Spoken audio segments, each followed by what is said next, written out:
You're watching Fox Sports in HD. Presented by DirecTV. Fox Sports welcomes you to the following presentation of the National Football League.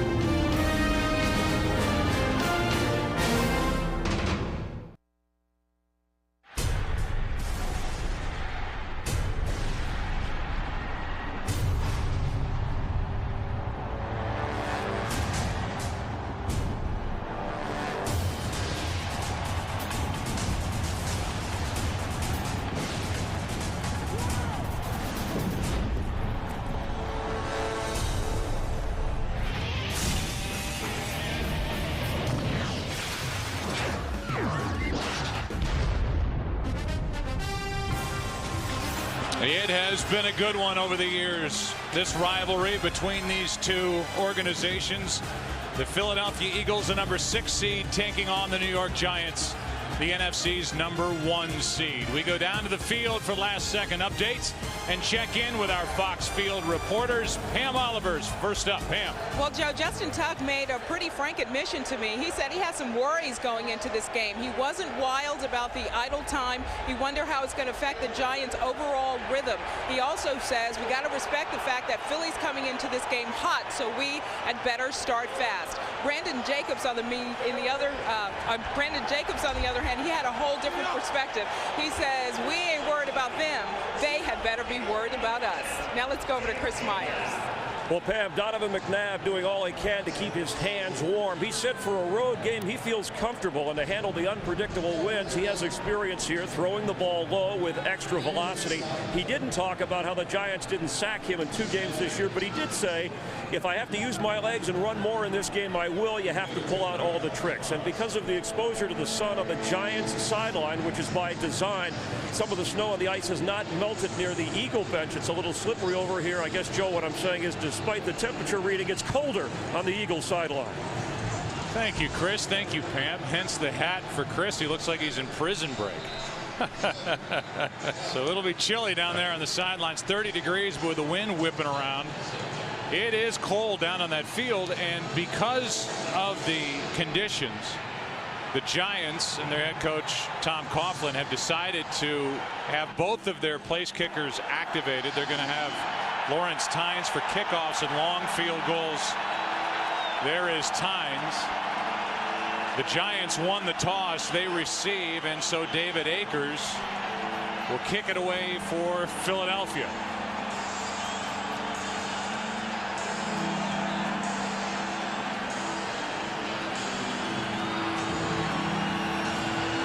Ahmad Bradshaw, the deep man for the Giants.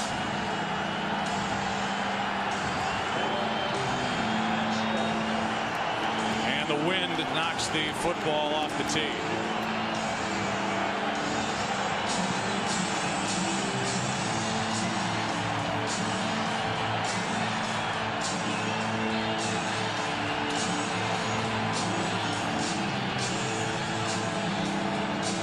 Career high 17 touchbacks this season for David Akers, kicking with the wind.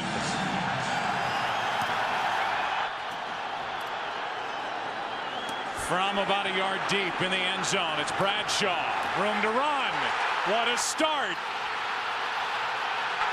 Akers forces him out. No flags.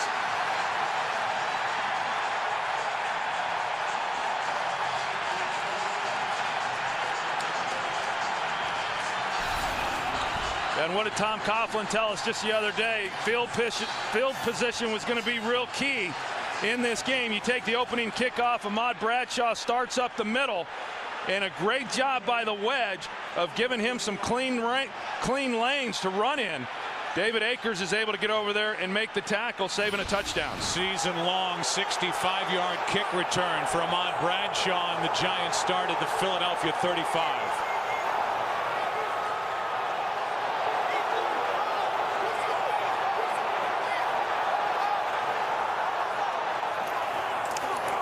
And they'll start with a throw to Smith, left alone, and the pass just floated. turned Steve Smith around, and even though he was wide open, he and Eli couldn't connect. Well, look at how open Steve Smith is. Asante Samuel guesses and guesses wrong. Doesn't get any kind of jam on him whatsoever, and you can see right there, going into the wind, the Giants are right now. You've got to really be able to drive it as the quarterback. If that thing starts wobbling on you, coming off your hand, you've got no chance. Working right into the wind down in this end of the field at 2nd and 10. Jacobs picks up 7. Quentin Michael on the tackle, and we look at this Giants offense before a 3rd and 3. And as you look at the backs and receivers, big year for Jacobs, his counterpart Derek Ward, because of the outstanding work by this offensive line. And Chris Snead just found out he was named as an All-Pro. And rightfully so. And you know, we talk about their running game and these backs and the year that Brandon Jacobs has had. A big part of it, yes, the offensive line, but they've stayed healthy. None of the offensive linemen miss any start this year. Out of the shotgun, the pass is underneath the Ward, and he tries to lunge for a 1st down, and he is way short of it. Crowd doesn't like the spot. Asante Samuel made the play, a gain of only 1, and it's 4th down. A pretty good job there by Asante Samuel coming up and trying to make a play on him. Hard to get a look right there as to where he is out of bounds.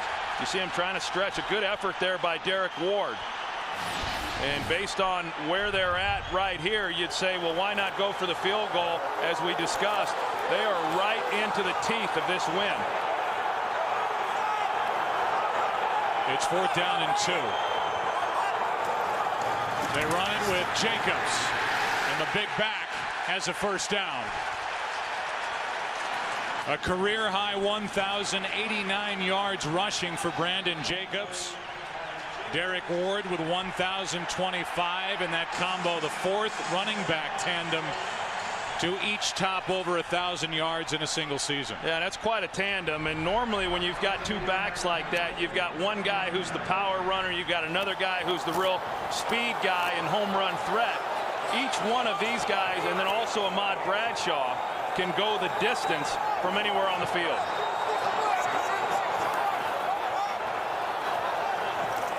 A blitz from the Eagles. Giants pick it up. Manning throws and hits the tight end, Darcy Johnson. He has another New York 1st down. And they've worked Darcy Johnson more and more into the offense here with the Giants. Darcy Johnson, an athletic guy, but the offensive line, you're going to see the protection that they're able to give. They bring a linebacker blitz last week. The Eagles ran a lot of that as well, but you've got Darcy Johnson there on an out route. A ball again from Eli Manning, not real tight, but he's able to get it there before it got defensed. Inside the red zone. 1st down at the 11. Jacobs, right side. And a good play is made by Brian Dawkins. Just a 2-yard gain. Dawkins is the emotional leader of this defense for Philadelphia. As we say every week, they have a lot of rotation up front with this group.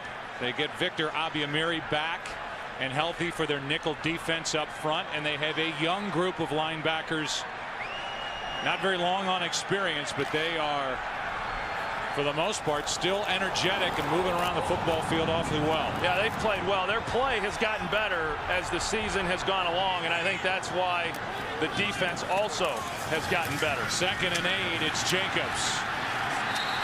And there was nowhere to go. Abiamiri was in on the tackle, and Patterson was there to anchor it up front for Philadelphia. It's 3rd and 8. And Mike Patterson's going to be a real key all day long in terms of trying to slow down this rushing attack of the New York Giants. Patterson has played well all season long, as has Broderick Bunkley. And I know that the Giants have great respect for both of those guys and know that they're going to have to get them moved out if they're going to have any chance. It's 3rd and 8.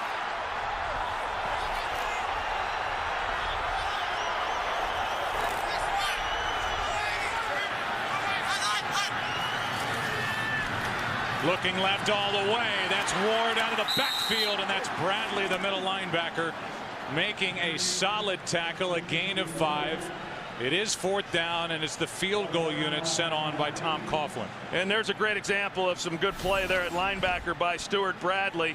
You know, he's in the middle, and then he's got to run out. They're trying to run a little bit of a natural pick, but he's got to use his speed in order to get out there on Ward so that Ward cannot outflank him, you know, with the ball.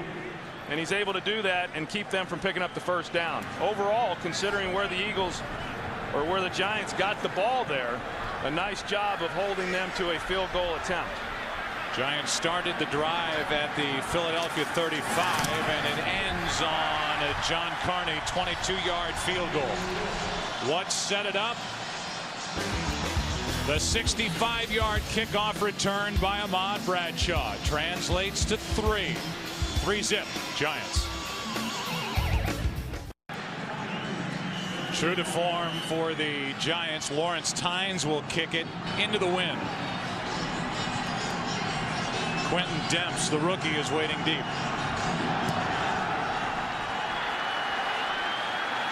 From the 15. Demps hung on to the football, got away from Chase Blackburn, and turns in a 19-yard return. David Akers, boom, made that tackle on the kick return by Bradshaw. Might have been a little shaken up. Phillies ball down 3.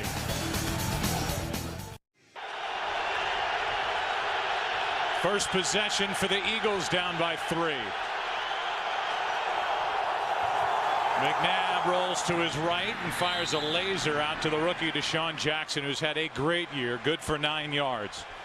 He will be featured in the backs and receivers section as we show you the lineups. The offensive group for Philadelphia, Jackson with an Eagles rookie record of 912 receiving yards on the year. And this offensive line, they are, let's say, experienced out at offensive tackle, and John Runyon's playing with a bad knee.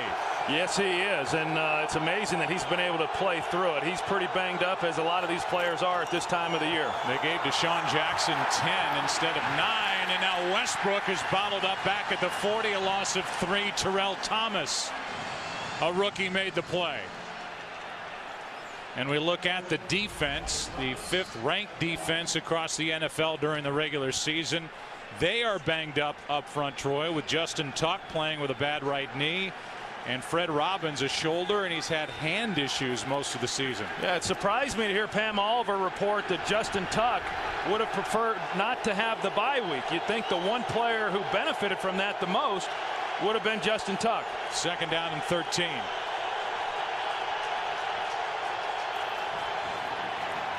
McNabb dumps it off. Buckhalter, nothing. Brought down by Johnson, a loss of 3.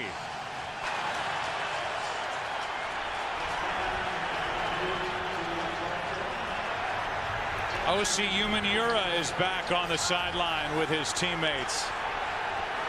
Went on IR at the end of August. 13 sacks last year, including 6 in one game here against the Eagles.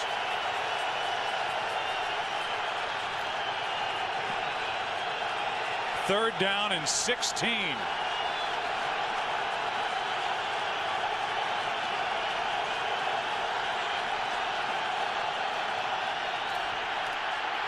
McNabb with time down the middle, fires behind Kevin Curtis.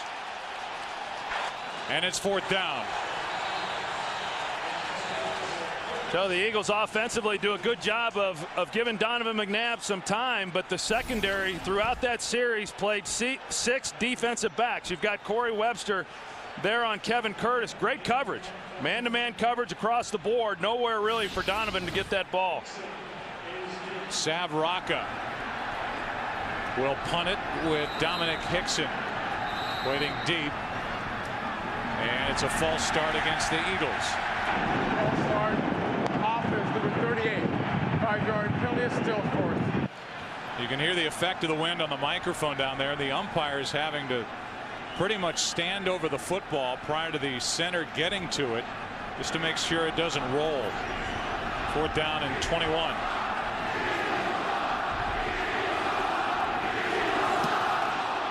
Rocca just got it away.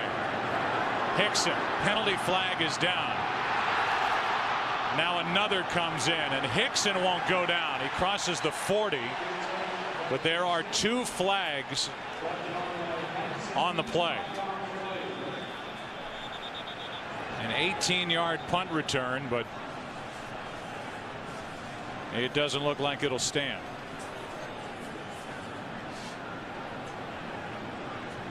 That was the first one thrown near the sideline, and the other one in the middle of the field as this officiating crew gets together and talks about it. Mike Carey, who was the referee for Super Bowl 42. The Giants beat the Patriots as the referee here today.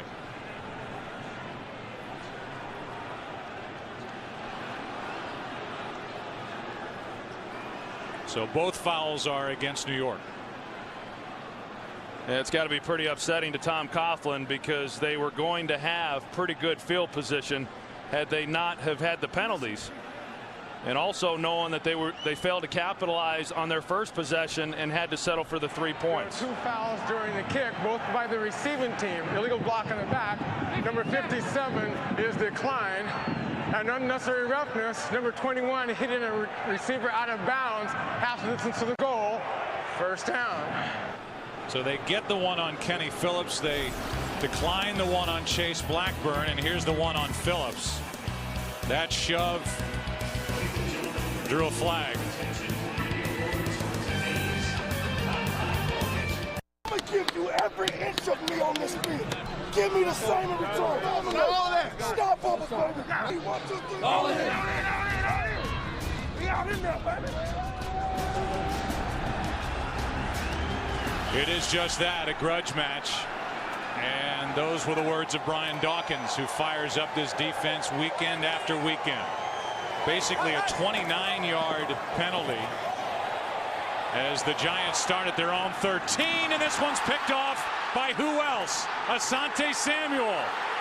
Samuel is down inside the 5, very near the 1.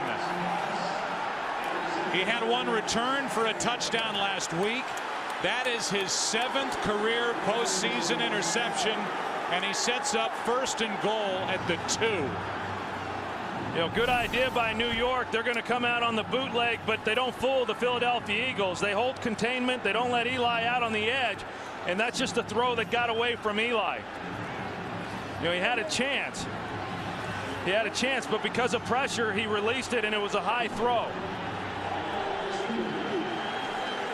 Eli Manning had to make the tackle. Asante Samuel now has 1 interception, at least 1, in 7 of the last 10 postseason games he's participated in. Sets up 1st and goal from the 2. Handoff is to Westbrook, gets nothing. You and I, Troy, were talking during the commercial break. We found it both of us did, found it surprising that even though the Giants won the coin toss, they didn't defer. They took the football. They didn't want to play the wind game. We talked to Tom Coughlin about that on Friday, and he said it's always something I toy with, I don't do. They're playing this first quarter into the wind, and it's bitten them a little bit here so far. Yeah, it's something he said he would consider, but yet he had never deferred. He had always taken the ball when the Giants had won the coin toss. I think you just go back to what you're comfortable with, and he's comfortable taking the ball. Penalty flag on the play as McNabb, with the pressure starting to get to him, throws it out of the back of the end zone in the direction of Kevin Curtis. And we'll get the call from Mike Carey. Holding. Defense number 22. Half the distance to the goal, automatic. First down. Well, it's not 22. I can say with certainty, and Tom Coughlin knows that there's nobody that wears number 22 on his defense. This could be it, right in the slot with Michael Johnson. Yeah, might be. Yeah, well, that would draw a flag, because you cannot go to the headgear as a defensive back on a receiver. So back to 1st and goal, back to Westbrook trying to leap in, and he did not get to the goal line. Danny Clark was the first one to meet him in the air. A gain of 1 at 2nd and goal.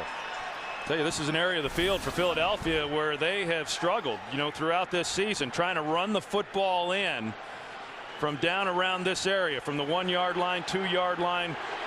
3-yard line, and I wouldn't be surprised. In fact, I would expect to see some play action here. It cost them the game at Chicago. They didn't have Westbrook active in that game. They were 0 for 1 in the red zone last week at Minnesota. McNabb keeps it, tries to break the plane. Touchdown, Philadelphia. The dangerous move of exposing the football as he lunged toward the goal line, and according to this officiating crew, he broke the plane and the Eagles take the lead. Yeah, you always worry about that. You see clearly the ball got across the goal line and it was a touchdown, but you always worry when you stick the ball out like that someone will knock it out prior to the ball crossing the goal line. But a good job by Donovan McNabb of getting that one in. So Eli Manning throws the interception, and the Eagles turn it into 7 quick points. Manning, who threw only 10 picks and turned it over just 12 times all season, threw the interception to Asante Samuel. Dawkins is pumped. Eagles lead by 4.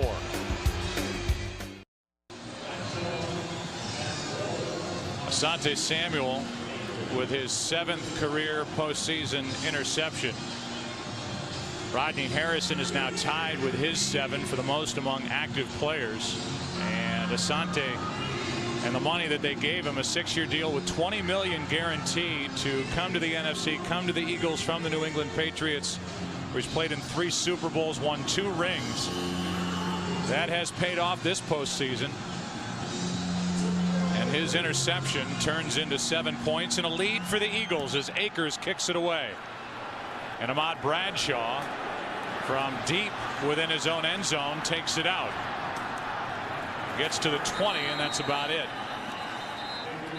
So if we came on the air talking about this Philadelphia defense, and for Philadelphia wanting to do more of what they've done the last 2 weeks, that's exactly what happened as they get the turnover and turn it into 7 quick points. Yeah, I mean, that up to this point, clearly the difference. And all you got to think back to is yesterday's ball games and how significant turnovers are. And so when you look at playoff type games, who makes the fewest mistakes, and at the end, yeah, the turnovers, who wins those battles. But as I often say, turnovers occur in the context of trying to win a football game, and that's what Eli and the rest of these guys are trying to do. So starting at their own 20 now, 3rd possession for the Giants, and met in the backfield is Derek Ward. Quentin Michael, first one there, no gain. Well, there's no doubt in talking with Jim Johnson, who is actually upstairs today because of a back that has given him some problems. This is the first time that he's been in the coach's booth, at least while he's been the defensive coordinator for the Philadelphia Eagles, and he might like that vantage point. You're able to get up there and see things much clearer than what you're able to when you're on the sidelines. The drawback is then you don't have the interaction with your players. 67-year-old defensive coordinator, very unassuming, a big force in this league, former quarterback collegiately at the University of Missouri, as Ward carries it for 2. And it'll be 3rd down and long coming up for the Giants, and now Samuel and Ward get up yelling at each other, and Stuart Bradley sticks his nose in there. Well, I don't know what happened at the bottom of that pile, but Derek Ward, he came up and he was shoving before he even got up to his feet at the end of this play. So you can see Brian Dawkins come in with his headgear, and he's known for doing that. I would take exception to that as well. I'm actually surprised that maybe didn't draw a penalty. Derek Ward clearly on the ground before Brian Dawkins came in. All-time leading 200th career game for Brian Dawkins in an Eagles uniform. 3rd down. Manning throws, beautiful throw, and coming out of his break is Smith. Good for a Giants 1st down and 12 yards for Steve Smith. Trent Cole, the last time these two teams played, had a monster game. He was very disruptive in both the running game as well as putting pressure on Eli Manning. You see what they're doing there. They're giving extra work to his side in order to keep him off of Eli and give him a chance to throw the ball within a clean pocket. And Steve Smith, this is where he's good. 3rd downs, working the inside stuff. Runs a good route, gets some separation. Easy 3rd down completion. Handoff is to Ward, and Ward got to the line of scrimmage and bounced backward. Gokong was in there. Michael was the first one there for the Eagles, and it's getting awfully chippy. here early in this game with 3.5 minutes left in the first quarter. Well, we saw Quentin Michael come up and take out Madison Hedgecock there, which is what disrupted the play for Derek Ward. And you know, there's a lot of bodies there flying around, and you got Deal, Keem Jordan knocking him over the pile. I tell you what, you better keep your head on a swivel at the end of these plays. 2nd and 10 for the Giants.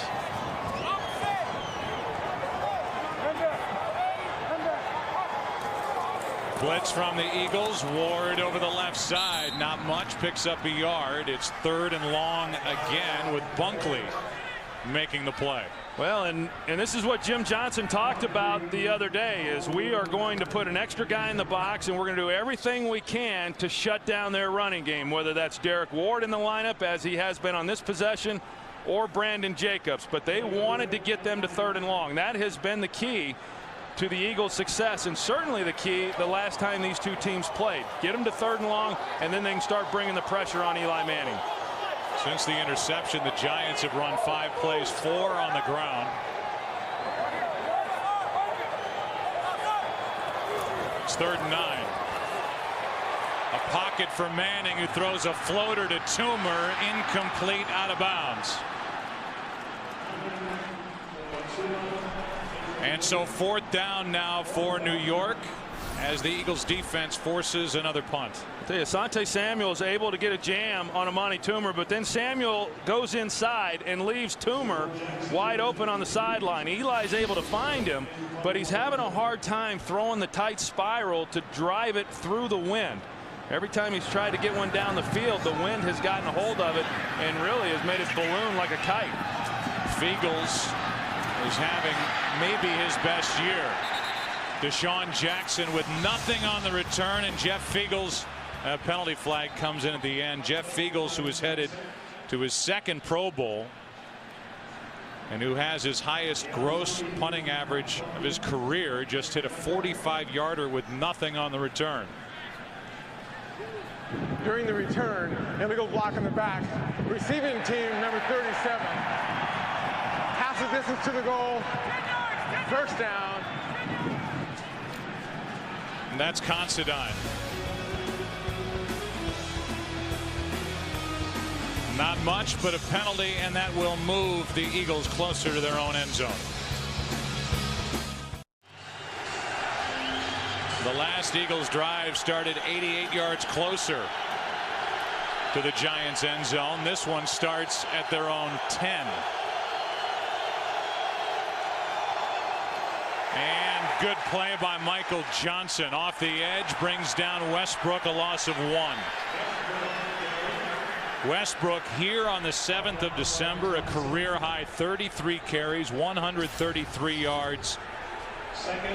Total yardage was over 200 for the game. A game that the Eagles in the end really needed to win. They got the victory 20-14 here in that first weekend of December. 2nd and 11.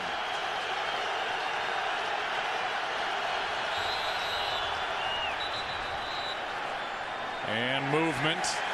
L.J. Smith. False start. Offense number 82. 5-yard penalty. 2nd down.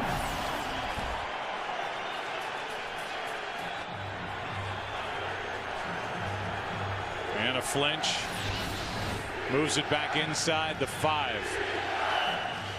So we're seeing right now New York mix up their defensive personnel packages quite a bit. 1st down, they were in their base package, 4 defensive backs. Even against standard personnel on 2nd down, they went with 5 defensive backs. So they're giving some different looks to this Eagles offense.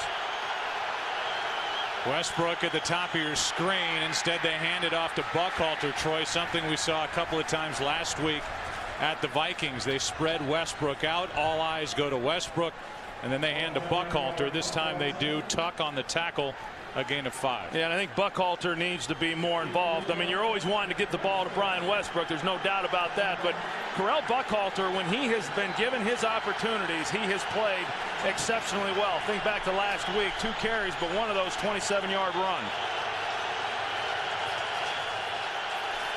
3rd down and 10.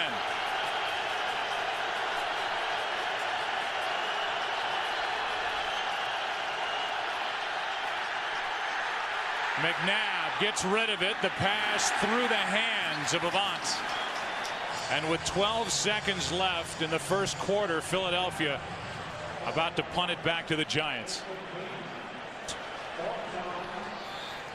Well, as we know, Steve Spagnuolo worked under Jim Johnson for a few years there with the Philadelphia Eagles, and he likes getting an offense into 3rd and long as well. You've got Terrell Thomas coming around on the blitz, and he just misses knocking that ball out of McNabb's hand before the throw.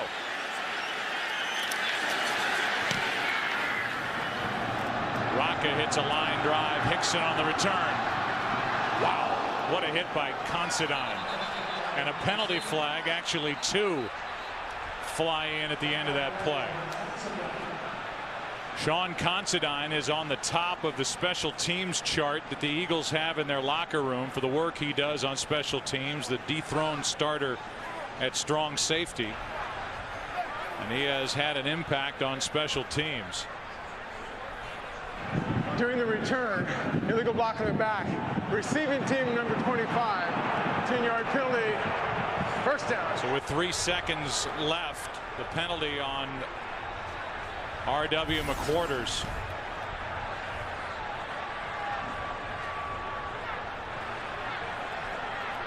And number 25 is guilty of the block in the back on the former Giant, Tank Daniels. Well, you can see the frustration on Tom Coughlin's face. That's twice now that they've had an opportunity. Now the field position here is still pretty good, but not nearly as good as what it was going to be. And you know, field position is so vital to being able to move the football and come away with any kind of points when you're going up against a defense that has been as red hot as what the Eagles has been. Eli Manning cannot wait to snap this ball, have 3 seconds elapsed from the clock, and switch sides of the field. Working into the wind, it's Jacobs. Good run on first down. Picks up 11. And for the Giants, a solid end to the first quarter. We are done with 1. The road team, Philly, up by 4.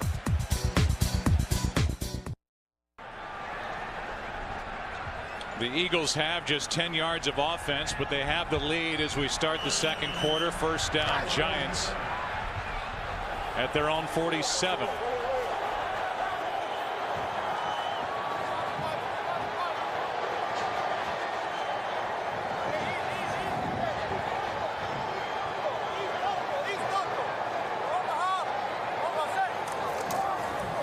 Jacobs tries the right side, a little cutback, picks up 2.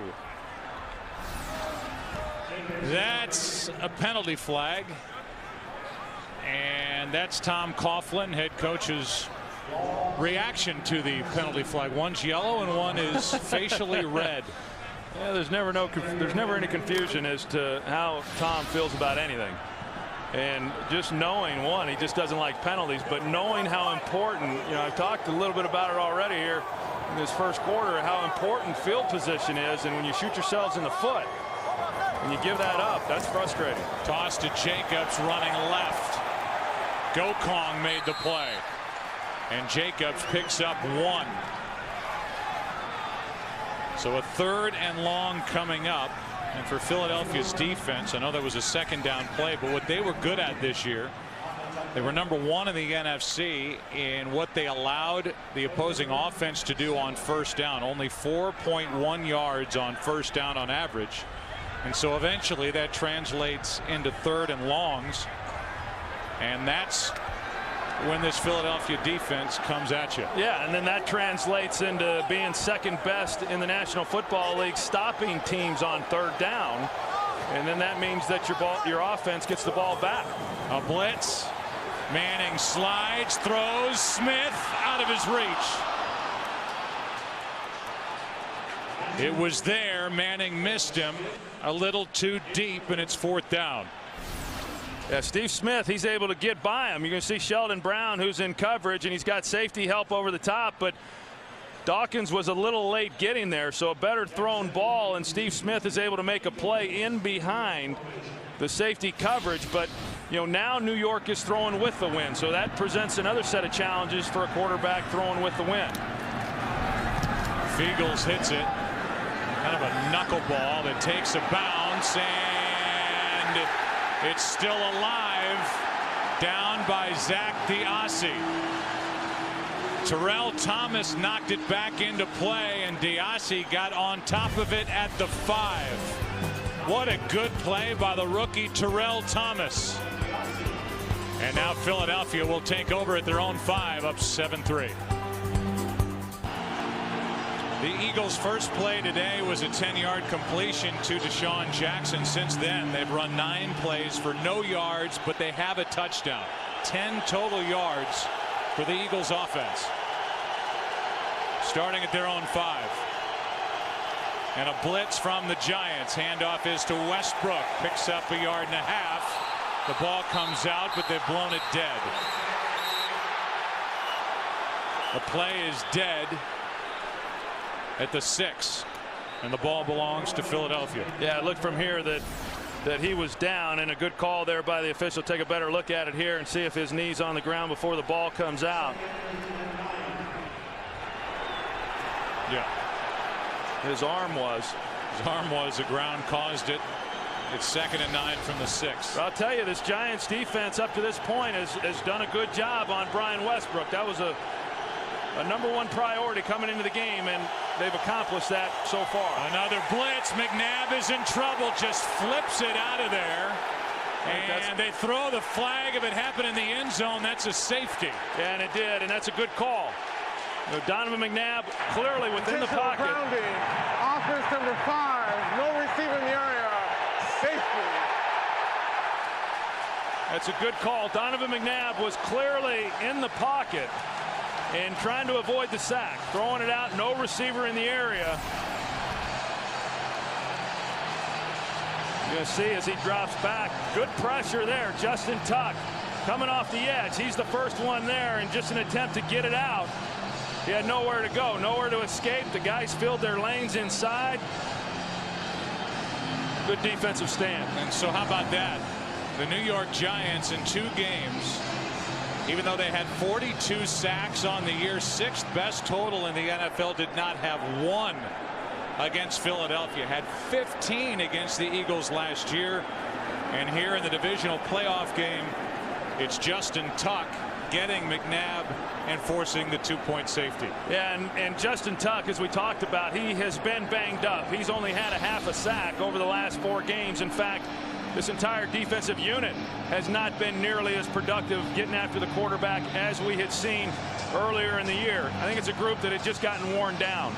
So although Justin Tuck wishes maybe they had played last week and just kept on going, I think the bye week really served them well and has gotten them healthy. And we witnessed that on that last play. So 12.5 left in the first half.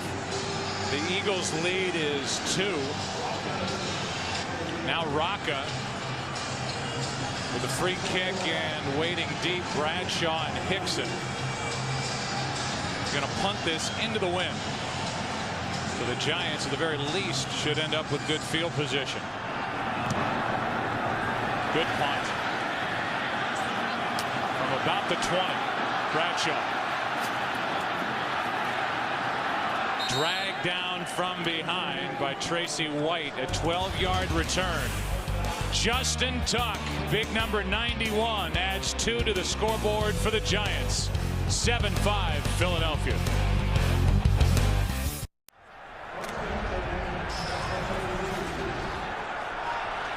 Watch Antonio Pierce on the sideline talking to the line judge about the center. Jamal Jackson of the Eagles jerking his head prior to the snap. Derek Ward picks up 4. Going back over the tape, watch number 67, Jamal Jackson.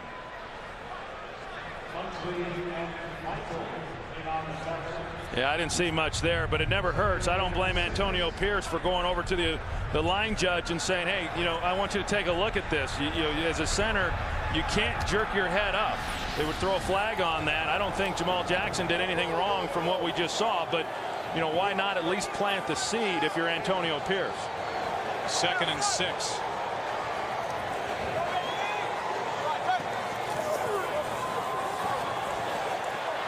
Manning throws and hits his tight end Kevin Boss. And Boss, from where they're spotting it, looks like he's got enough for a first down. He does.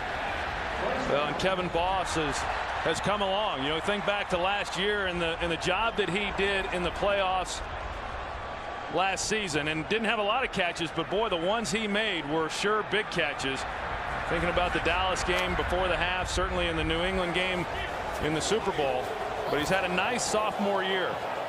Last year took over for the injured Jeremy Shockey. Shockey did not have a touchdown this year for New Orleans. Boss had 6 for the Giants, a gain of 3 by Derek Ward. And we look ahead to next weekend. It will be the late afternoon window in the NFC Championship game. The Arizona Cardinals are in. If the Eagles win here today, the game will take place in the desert. If the Giants win, the Cardinals have to come east. I tell you what, congratulations to Ken Wisenhunt and that entire team. Clancy Pendergast, the defensive coordinator, doing an outstanding job. That defense right now has surprised a lot of people in how well they were playing. Forcing 6 turnovers last night. This one was almost won by Manning. A penalty flag is down as Quentin Michael stepped in front of Kevin Boss. And a flag is down on the play. Illegal hands to the face. Defense number 55. 5-yard penalty, automatic first down. So that's Stewart Bradley, and even had Michael stepped in front, it would not have held up. And we take a look at the penalty by Bradley. Yeah, he's right here in the middle. He's your middle linebacker, and see exactly what it is that he does. He comes in on the blitz, and yeah, he's got a whole look like of Sean O'Hara there, you know, right underneath the helmet. That's a big penalty. You know, right now what we've seen of Eli Manning in terms of throwing the football, he's just been a little bit off. I mean, there's been some opportunities for him to be able to make some throws and get some completions. It just has not happened. And even that last one got behind him, and yeah, there was the penalty, but that ball could have been intercepted. Manning throws, looking for Boss. Forced out by Bradley. One of the better throws, and 21 yards to Kevin Boss. They come right back to the same route to Kevin Boss. This time, however, instead of having a safety on him, they've got Stewart Bradley in coverage. And once Stewart Bradley was inside and having to play inside out with an outside breaking route, as long as Eli got this ball to the outside, it was going to be an easy completion. 5th round pick last year from Western Oregon, Kevin Boss. 33 catches on the regular season. Here's Jacobs. Cannot get around Parker, and Michael is there to finish up. No gain. Under 10 to play in the first half. The Giants moving it now, down by 2. Well, I'll tell you, the Eagles are really overselling in order to shut down the run. And as Jim Johnson told us coming into this game, the real key is stopping Brandon Jacobs and Derek Ward. And if we can do that, we want to put the game in the hands of Eli Manning. And for the most part, they have done a good job shutting down a run. And that's why I think that for the Giants, at least here early in this game, some of the bigger plays that they're going to get are going to have to come through the air. And Manning has to take a timeout with a play clock about to expire. 2nd down for the Giants when we come back as they trail by 2.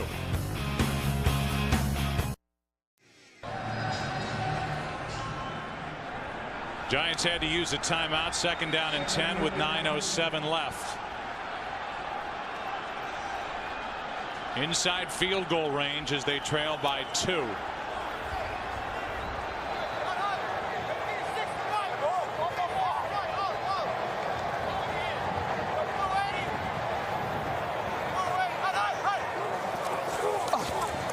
A blitz, the pass for Hickson, cannot get to it. A lot of wobbly passes from Eli Manning so far in this first half. Seems to be working with the wind, and it's now 3rd and 10.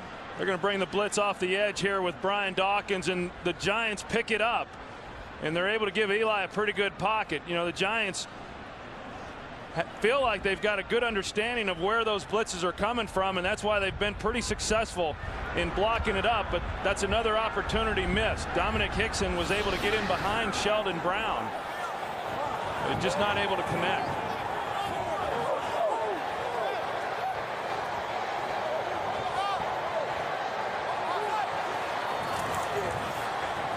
Pressure on Manning, who drops it off in the direction of Boss and just happy to get rid of it. It's now 4th down, the field goal unit, and John Carney will come on for the Giants, trying to regain the lead. Eli Manning last postseason had a quarterback rating of 123.2. Completed passes at a rate of 61%, 6 touchdown passes, only 1 interception, which happened in the Super Bowl. He's thrown a pick in this game and so far has been a little erratic in the first half, trying to get the ball to his receivers. 46-yard try for the lead. Carney pushed it. He missed his last field goal try in the regular season at the Vikings, and he pushes this one wide to the right. And so the Eagles still lead by 2. 7-5 Philadelphia.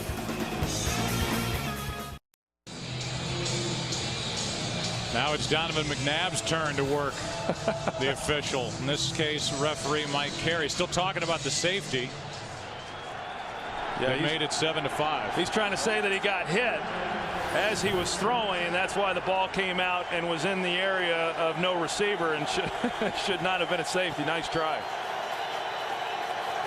Taking over at their own 36, it's Westbrook. Westbrook gets nothing, rather Buckhalter. And Buckhalter stopped at the line of scrimmage. Let's go down to the field and Chris Myers. And on the Eagles sideline, McNabb through most of the first quarter talking about the wind and how when it was behind him, it would push the ball upward and in the air. Now he's looking into the wind, and Donovan sleeveless, gloveless, and said before the game if it gets cold, he'll put a glove on his left hand. He'll go bare hand, but the wind is more the issue. Yeah, and that's what we've seen from Eli Manning, you know, throwing with the wind, then the ball tends to sail away from you. On 2nd and 10, pass is complete. That's Brent Selleck. Selleck is out across the 40 to the 41, a gain of 5. So far, if the story was Westbrook coming in 5 weeks ago, he had 203 total yards here at Giant Stadium against the New York defense. So far, -3. -3 yards for Brian Westbrook, the biggest weapon for the Eagles. Well, the Giants have got to feel good about that, but they know they've got to do it throughout the entire ball game. Think back to last week. The Vikings, that is, had him bottled up throughout the entire ball game, and then all of a sudden he catches a 70-yard screen pass for a touchdown, which ultimately was the difference in that game. Play clock is down to 1. They throw the flag, but a timeout was taken. Timeout.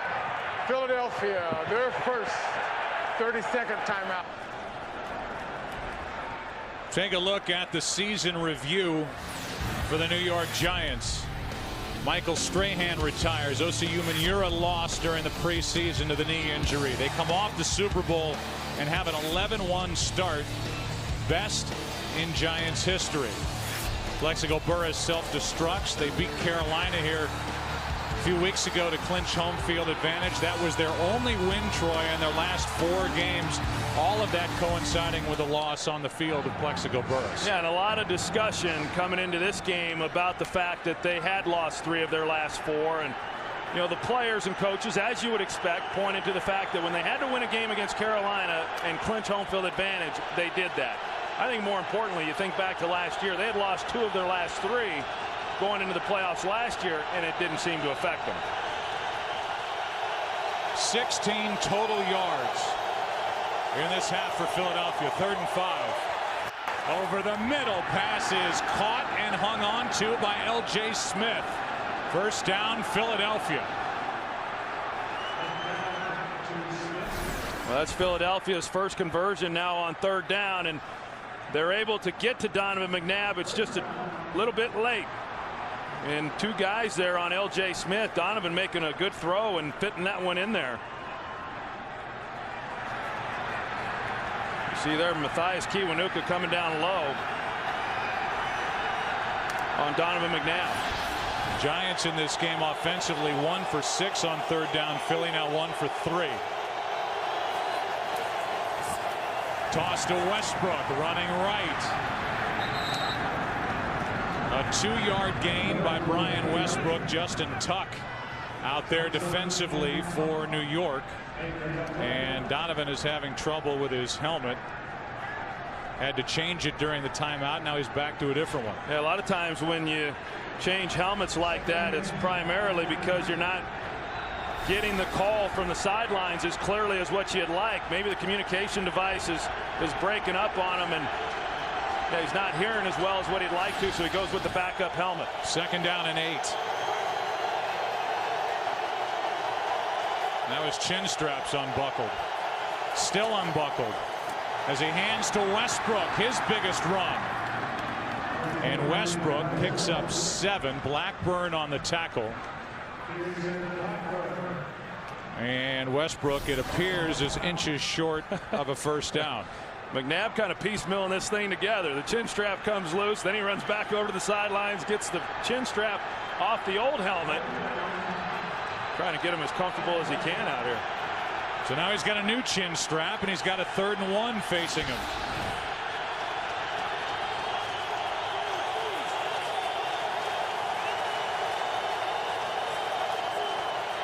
That's Buckhalter. And that's a good run on 3rd and 1. Correll Buckhalter fought his way for a 1st down. It is a good run, Joe, because the Giants did a pretty good job of clogging that thing up inside. Not a lot of places there for Buckhalter to take it, but knowing that he just needed a yard, was able to put his head down and pick it up. That's one that won't be talked about much at the end of this ball game, but certainly kept this drive alive. So 1st down, Philadelphia, up by 2. McNabb stumbling, somehow got it back into the arms of Westbrook, who picks up a 1.5 yards. And McNabb's having all kinds of trouble. Either equipment or that time with his footing coming out from under center. Sometimes you get stepped on. It looked like that's what happened. You know, a lot of times these centers, when they hike the ball, they take a false step back. And as a quarterback, if you're not getting your feet out of there fast enough, then you get stepped on, and that's why you come out stumbling. And you're right, he was fortunate to be able to make the handoff. And you take a look at this right here, this play selection. It's been a long time since Eagle fans have seen that kind of ratio. It had been 4 straight running plays, and now this one is through the hands of Deshaun Jackson, with Antonio Pierce right there with him. So now 3rd down and 9. The Eagles have converted on their last 2 3rd down tries.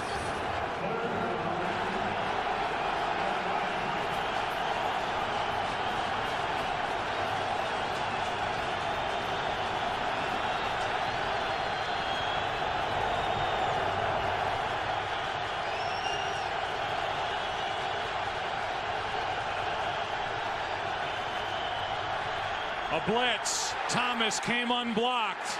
The pass picked off by Dockery.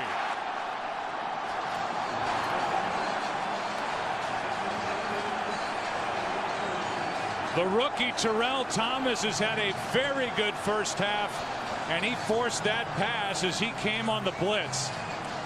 He sure has, and he's been very disruptive in the backfield. They've used him a lot now off the edge, and he's the guy who gets in Donovan's face and forces the throw a little earlier than what Donovan would have liked. Deshaun Jackson, you know, they're on an opportunity to get by Dockery, but we talked about it, going in that direction that the Eagles are headed in right now, right into the teeth of the wind. And it's very difficult then, especially under duress, to try to get that ball as far as you needed to try to get the completion. So now each side has turned it over. Each quarterback has thrown a pick.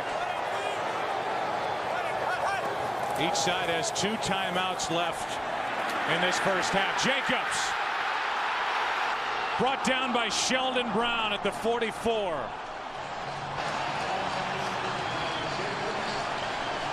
A 24-yard gallop by Brandon Jacobs.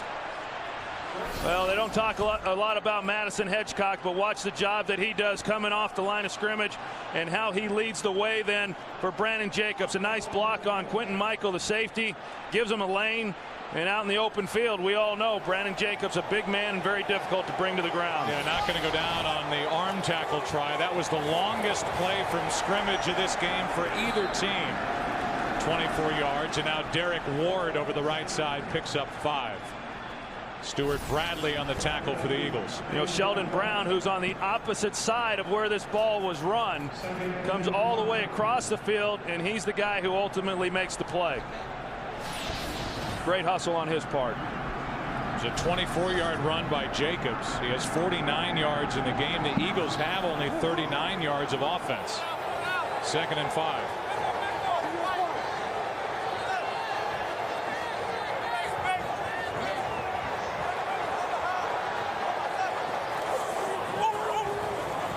Plenty of time. Manning steps up and hits Boss. Down to the 26.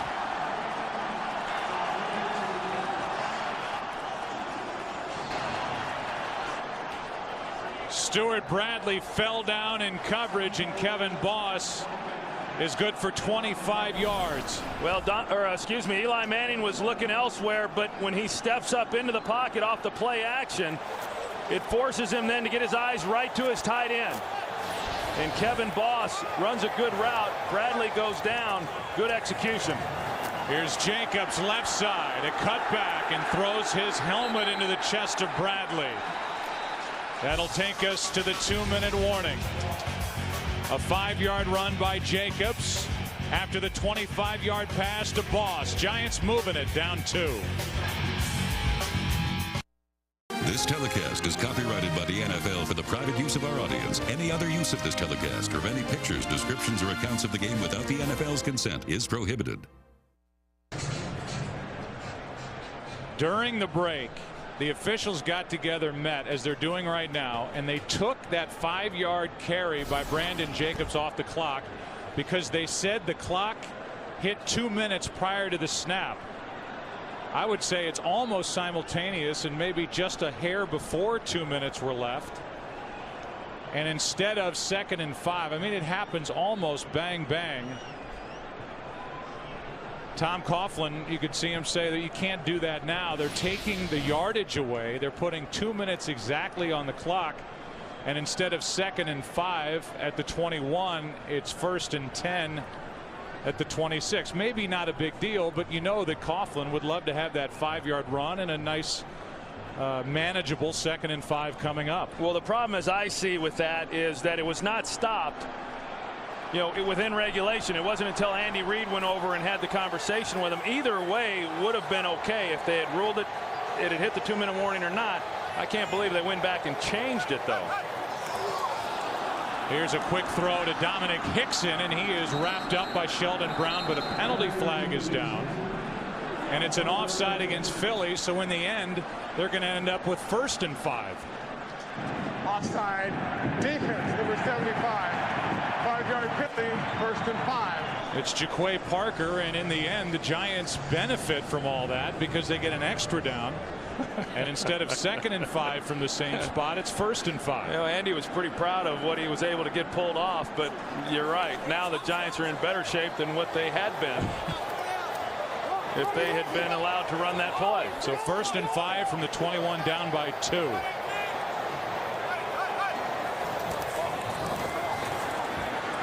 Kind of a short arm throw by Eli Manning in the direction of Amani Toomer. Off his right hand, incomplete. Well, we saw that Eli Manning's wearing a glove on his left hand. He has never worn a glove on his right hand. In fact, the last time he even wore a glove on his left hand was in the NFC Championship game. It's primarily, you know, when it's cold that he does that. Now we got Kareem McKenzie, the right tackle, going off the field. And Kevin Booth should be then coming in his place. Big number 77 is out at right tackle for Kareem McKenzie, who has been bothered by a bad back, but he limped off. Looked like something with one of his legs. 2nd and 5 over the middle, up for grabs and incomplete. And Eli Manning now has completed passes at less than 50% here in this first half. That last one intended for Kevin Boss. And really fortunate here. You get down here in this area, there's a lot of bodies in a small space, and a ball that gets tipped up like that, you know, more times than not is intercepted. And you got Booth, who comes in right off the bench, and he's got a pass protect. Does a good job of mugging the guy. You know, I think they, you know, you say, well, he did a good job keeping him off the quarterback, but you know, they maybe could have called him for holding on that. And now with a minute 45 left in the half, the Giants will spend their second timeout. Well, we're all excited about tonight because Jack is back. Tonight, the new season of 24 finally here with a 2-night, 4-hour premiere. Television's greatest thrill ride returns for a day that will stop the world. Kiefer Sutherland stars in 24. The new day begins tonight at 8 Eastern, 7 Central, right here on Fox. In the end, this has just been an inconsistent and not a very good first half by Eli Manning, any way you look at it. Yeah, he's not as sharp as what we're used to seeing him, and the wind is a factor. I think the cold is a factor also. You know, we see him trying to keep his hands warm, but he's not been real sharp with the football here in this first half. Most points in the NFL the last 2 minutes of the first half. They have a chance here, 3rd down and 5. Quick throw to Ward, trying to get a block on a screen, and Ward is brought down by Darren Howard, close to first down yardage, but looks to be maybe a hair short, and Philadelphia will spend their second timeout. More than a hair. They mark it back at the 17, a yard shy of a first down. It's 4th and 1. Tom Coughlin trying to make a decision here as to what he wants to do. I think the decision should be pretty clear. Take the field goal, try to get the lead, and see what happens defending with the wind at your back here at the end of the half. Yeah, and I'm wondering what the hesitation is, because I would agree with that. I think right now, if you look at it, a 7-5 ball game, a minute and a half to go, you know, you have an opportunity right now to take the lead. I think you take that, and you feel good about it going in. I mean, right now, yeah, would you like 7 points? Absolutely. But if the Eagles were to make a stop here, all the momentum then going in at half, forget the fact that the Eagles could go down here and get some more points of their own, but all the momentum then would be clearly behind the Philadelphia Eagles. And here they come. So the field goal unit comes on. Carney missed his last try from 46. This is roughly a 35-yard field goal for a guy who during the regular season had 2 field goals blocked. Missed one, which was his last attempt at the Vikings week 17, and that's it. He's headed back to his second Pro Bowl. 20th year in the league, and a 35-yard try. Good snap, good hold, the kick, perfect. And the Giants lead by 1 with a minute 33 left in the half. This is the 3rd meeting this season between these two. Week 10, Giants at Eagles. Trailing 36-31, less than 2 minutes remaining. Chase Blackburn makes the play and stops Brian Westbrook to sew up the win for New York on the road. And then Philadelphia just took it to the Giants defense, and in particular Brian Westbrook, 203 total yards in what was a 6-point win here on the 7th of December. And so far this season, the road team has won when the Giants and Eagles have gotten together. Yeah, but I'll tell you, the last time they played here in New York, the second game, you talked about it, a 6-point difference. That game was not as close as what the final score would indicate. You know, the Eagles got after them in every way. Yes, Brian Westbrook got after him, and then defensively also. You know, one of the scores that the Giants were able to get was on a blocked David Akers field goal right before the half. But the Eagles certainly come into this ball game with great confidence. One, because they've played very well, but then also because of the success they had in that game here. And meanwhile, we've talked about the poor first half by Eli Manning. How about the other side and adjustments that need to be made offensively, whether it's here at the end of the first half or at halftime by Andy Reid for an offense that has 34 total yards here in the half. Yeah, I mean, they've got to feel pretty good about the fact that it's an 8-7 game. I mean, as poorly as they've played, 34 yards, and the field position that the Giants were afforded in that first half, the Giants, that is, just failed to capitalize on that. Tynes kicks it away. Quentin Demps from just outside his end zone. Gets to the 25, and that's it. Plays made by Phillips. the rookie safety. Coming up on the Visa halftime report, Kurt, Terry, Howie, Michael, and Jimmy. Highlights from this divisional weekend of the Fox Sports Ticker will keep you updated with up to the second stats. Tennessee Titans have to wake up today just sick about how their game unfolded yesterday against the Ravens. Congratulations to Baltimore. But I thought watching that game, Tennessee outplayed them, but the turnovers just killed them. Yeah, they don't feel any better in Carolina today either. You know, and you work so hard to get a first-round bye and play at home, and to not take advantage of that, it's a long offseason. Out of the shotgun, pass to Selleck, and he turned and was ready to run before he made the catch. Kept reading all week about Steve Spagnuolo saying 22 eyes on defense on number 36. And so far, they have shut down one of the most important weapons any offense has in the NFL, Brian Westbrook. I tell you, you won't find too many offensive players in this league that are afforded more respect by opposing defensive coaches than Brian Westbrook. Westbrook does not have a catch in this game. Deshaun Jackson has one here. To the sideline, has a first down, and out of bounds just short of the Philadelphia 39. I was going to say, you know, 22 eyes on Brian Westbrook. They might want to put a couple pair on Deshaun Jackson, because the first time these teams met, Deshaun Jackson had a pretty good game, and he's pretty explosive himself. You see him going across the field, but you know, you get so focused on Brian Westbrook, and as they should, they've got to be able to control him like they have. But Deshaun Jackson is one of those big-time players and a big play threat for this team. McNabb throws behind Avant. Catch is made. Tackle is made by Thomas. A gain of 5.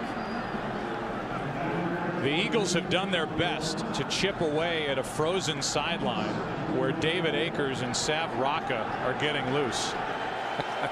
Akers has got a big leg and has not ever had a lot of success here at Giant Stadium, as Westbrook makes his first catch of the game and is out of bounds at the Giants 49. So on a frozen area of the sideline, Akers is getting loose, and in his career he's 11 for 22 overall, which includes 3 for 5 here against the Jets in this stadium. And I bet a number of those misses have come and going in this direction, because they're going to have to get a lot closer than they normally would to get in David Akers' range going into this win.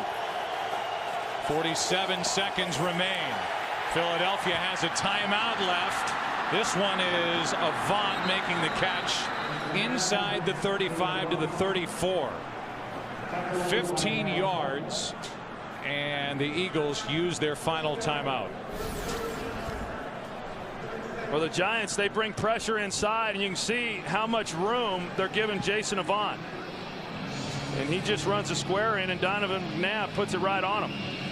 You know, up until that point, their completions had been underneath things and doing a good job. Donovan was of managing the clock, getting some good yards, get out of bounds, stop the clock, and then they take the shot into the middle of the field. I'm a little surprised, however, that they burned their last time out with 40 seconds left. They could have gotten up there with the first down and clocked it, or they could have even run another play and maybe saved that last time out, you know, for the field goal team at some point later in this half.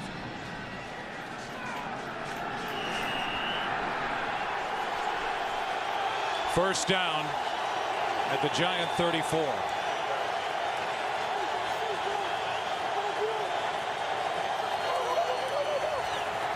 McNabb near the sideline. Deshaun Jackson with a catch, and he rolls out of bounds at the 25.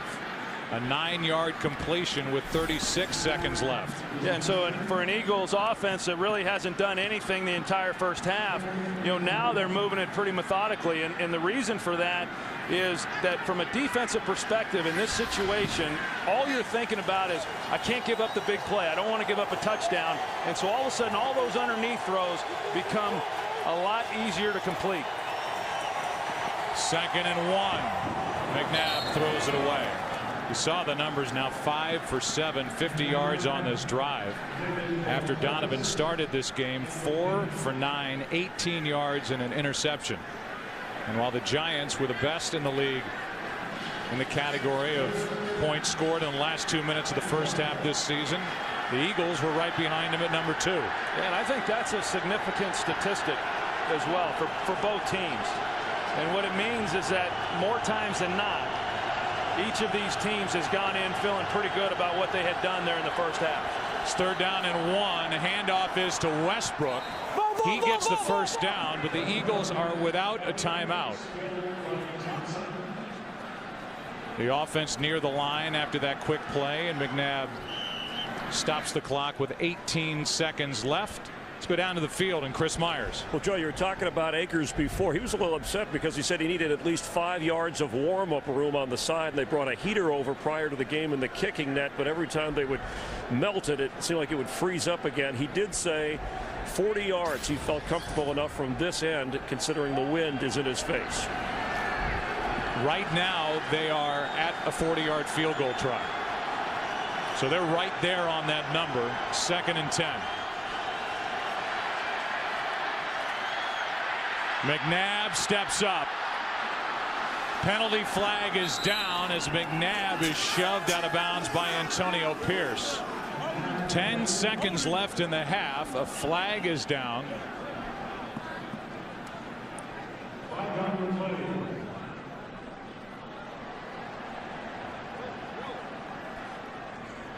While the quarterback was in the pocket, illegal contact, defense number 58. 5-yard penalty from the end of the run, automatic. First down. So a 5-yard penalty from the end of the run. It's Antonio Pierce who is guilty of the violation. There he is. And that penalty will move the football down inside the 10. Yeah, Donovan at the end of that run, he really let up. It looked to me like he could have gotten a lot more out of that. I know Donovan is not the runner today that he was, say, 5 years ago, but yet he's still dangerous, and you still got to be careful, and you've got to concern yourself playing man coverage and not accounting for him in the pocket. It's 1st and goal from the 7. The Eagles have to be careful here and take a shot into the end zone, which they do. Incomplete. Deshaun Jackson. Now 4 seconds left, and the Eagles can't play with this anymore as Jackson gets up limping, and Akers is onto the field to try and get the lead back for the Eagles. Yeah, it looked like Corey Webster got away with a little bit. You see Deshaun Jackson trying to come out of that break, and a couple grabs there by Corey Webster, who is really finally playing to the level that they had hoped that he would when they drafted him out of LSU a couple of years ago in the 2nd round. This for a 2-point lead at the half. A 25-yard try from David Akers, who is now 5 for 5 this postseason for Philadelphia. 10-8 is the score as the Eagles took it down the field and answered the field goal by the Giants. It's a 2-point lead. The Eagles, the number 6 seed. The Giants, the number 1 seed. Bitter rivals from the NFC East. And a 2-point lead for the Eagles at the half.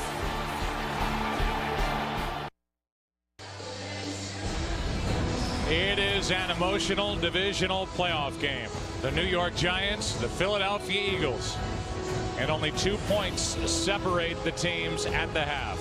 The road team, the Philadelphia Eagles, up by a couple. 2nd half coming right up.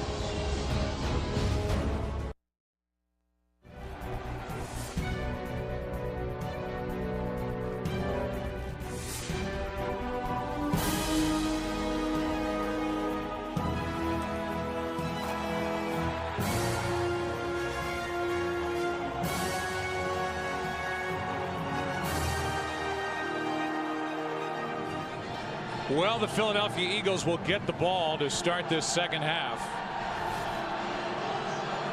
And they will be working in the same direction they were just headed moments ago when they got it down the field, got it inside the 10-yard line, and Donovan McNabb finally was able to put something together offensively to come up with the 25-yard try for Akers. He was good. It's 10-8. Brian Westbrook has not been a factor to this point. Brandon Jacobs, who's been pumped up all week, continues that to start this 2nd half, and these two clubs are battling for a date with the Arizona Cardinals next Sunday. Yeah, and I think I'd go with a little more Brandon Jacobs in the 2nd half. I mean, you think back to the first game between these two teams. He ran the ball very well in that game. He ran it well the second game also. although he was unable to finish that game because of an injury. And in this first half, he's run the football well. I think I'd ride him until he just couldn't go. So the Eagles will play into the wind in this third quarter, and as Jimmy Johnson mentioned at half, play with it in the fourth quarter. That could definitely be a factor. Tynes kicking with it, hits it to Quentin Demps on the return. Plenty of room to run, and Demps is forced out by Tynes after a big return. Demps is out to the 47. And a 46-yard return gives the Eagles a great starting point here to start the second half. Yeah, kind of the way the game started with the Giants and Ahmad Bradshaw getting the kickoff and taking it down the field and giving his offense great field position. Demps does it here. And he's able to get to the edge. Good job of blocking. So now the Eagles, who had 63 yards on their last drive after compiling only 34 before it, start with a throw to Avant.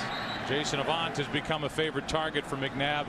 Good for just 2. Down to the field, and Pam Oliver. Well, Joe, the Giants trickled into the locker room with a lot of animated voices saying, let's go. Let's get this puppy on the road. Tom Coughlin, meantime, said, at least we've got to get some drives going to get to the red zone at least. He also said that Eli Manning, I asked him, you know, is he kind of playing like he's frozen solid? He said, well, you know what? At least he's got to do is get some more accuracy than he has in the first half. Back to you. All right, Pam, thank you. This one is batted down and now ends up in the arms of Robbins.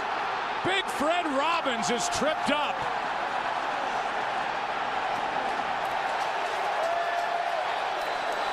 And only the arms of Kevin Curtis may have saved a touchdown on the return by Fred Robbins. Yeah, well, the Giants needed a play, and they're able to get the deflection there by Chase Blackburn and Fred Robbins. I mean, that's a pretty good move there by a big guy. And someone who's been banged up here over the last month of the season, he's moving pretty good. Kevin Curtis is just able to get enough of him there at his feet to get him to the ground. But Fred Robbins, I'll tell you, he's obviously a big guy. He's a big part of this defense inside. But he's one of the more athletic big men I've seen. Plus, he was just running with the wind. Maybe that was it. Here's Jacobs. Brandon Jacobs. Here come the Giants. 10 yards and a first down for New York. You talked about Brandon Jacobs and how all week long he's been trying to pump up this team. He's excited about playing in the playoffs and what they're capable of doing. And right now they're kind of feeding off this crowd, and I think it's important. What they failed to do there in the first half was they failed to finish drives. And after that turnover, nice run there on first down by Jacobs. It's important for the Giants to finish a drive. Something they have not been able to do yet. Jacobs cuts back, hits by many, including Gokong, the last one to throw a shoulder. Abi Amiri was in there at the beginning of it. A 5-yard run by Jacobs. But I was talking about, you know, going with Brandon Jacobs, and right now he's leaving the game, and they're coming back in. You know, looks like with maybe Derek Ward, but nope, Derek Ward's on the sidelines as well. But on running down, no, Derek Ward is back in the game, but on running downs, Brandon Jacobs is, to me, is the guy who needs to be in there. There's Derek Ward split out wide. The Eagles are playing defensively without Asante Samuel, who is in getting an IV. Third time inside the red zone. And this pass incomplete as Derek Ward started to run with it before he secured it. They've run that play a couple of times. And it's now 3rd and 5. And you can see the frustration on Eli Manning's face. And that's a hard catch. It's a catch that should have been made. But when you're talking about the receiver, Derek Ward, coming towards the quarterback, and then a ball being thrown at him with some pretty good velocity, that thing's pretty hard right now with the weather the way it is and coming at him pretty hot. One he certainly should have caught. And now a big third down as to whether or not they're going to keep this drive going or having to settle for yet another field goal. So now Quentin Michael is out on the sideline, looking at his left knee. Samuel is not on the field as well. 3rd and 5. Pass is behind Kevin Boss. Well played defensively by Philadelphia, and Sean Considine, who took Quentin Michael's spot, is the one who broke it up, and now a 35-yard try, and Eli Manning has not had a good game to this point as that ball just went knuckling to Kevin Boss. Yeah, and that's as we've said, that's the problem, and a hard ball there for Boss to try to handle. Good job of defense by Considine, and even though if they make this they get 3 points and they're happy about that, that was a disappointing series for New York. 35-yard try by Carney, who has for the most part been Mr. Automatic all year for the Giants. Fourth lead change of the day. 11-10 New York. Asante Samuel just came back onto the field after getting IV fluids and missing that first defensive series after the interception by Fred Robbins. But now the Eagles offense about to get it back as Lawrence Tynes kicks it away. Another one for Quentin Demps from the goal line. And Demps out to the 25. Somebody lost a shoe out there. Kevin Curtis tackled Fred Robbins, saved a touchdown, and then Dawkins celebrates what was a defensive win for the Eagles moments ago.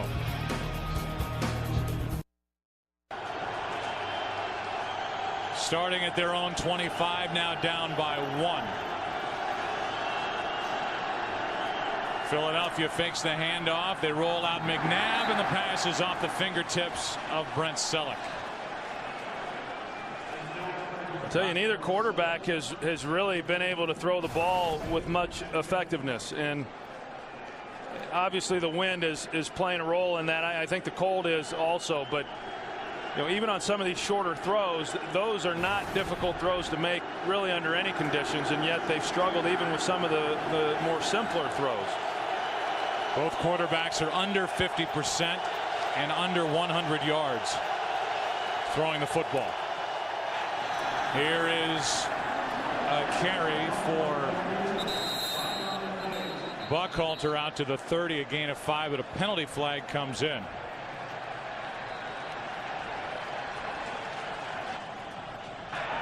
Holding offense, number 79.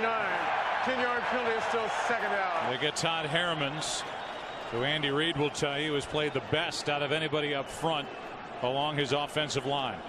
Yeah, a guy who a year ago really struggled, was very disappointed in the way that he played, but he's come on this year and played very well. There he is at left guard, and you see the hold there that he got on Michael Johnson.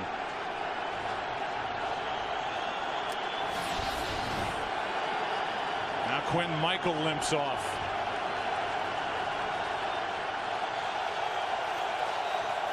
They fake the handoff, and that's behind and over the head of Brian Westbrook. And McNabb ends up on his back. 3rd and 20 coming up. Here's Chris Myers. Well, Joe, just a halftime report. Deshaun Jackson, who went off limping, appears to be okay, but they're watching the situation. Asante Samuel will be okay and back in defensively. It's the knee for Quentin Michael. He's iffy. And at the half, Andy Reid said we have to do a better job protecting our quarterback, and then he rubbed his beard and walked away. Yeah, he's got a lot of it to rub. They didn't do a very good job protecting Donovan on that screen play. He took a pretty good hit. It's 3rd and 20. A blitz. Can't bring down McNabb, and the throw to a wide open Avant, who makes a move and has a huge Philadelphia first down. The Giants came so close, could not bring down McNabb, and Donovan did the rest. Those are some of the moves and stunts that Minnesota ran last week that gave this Eagles front some real problems. The Giants do it here, and they get pressure on Donovan, but he's able to buy just enough time to get it to Avant, who got lost in coverage. They're in man coverage on the backside, but nobody was with Avant.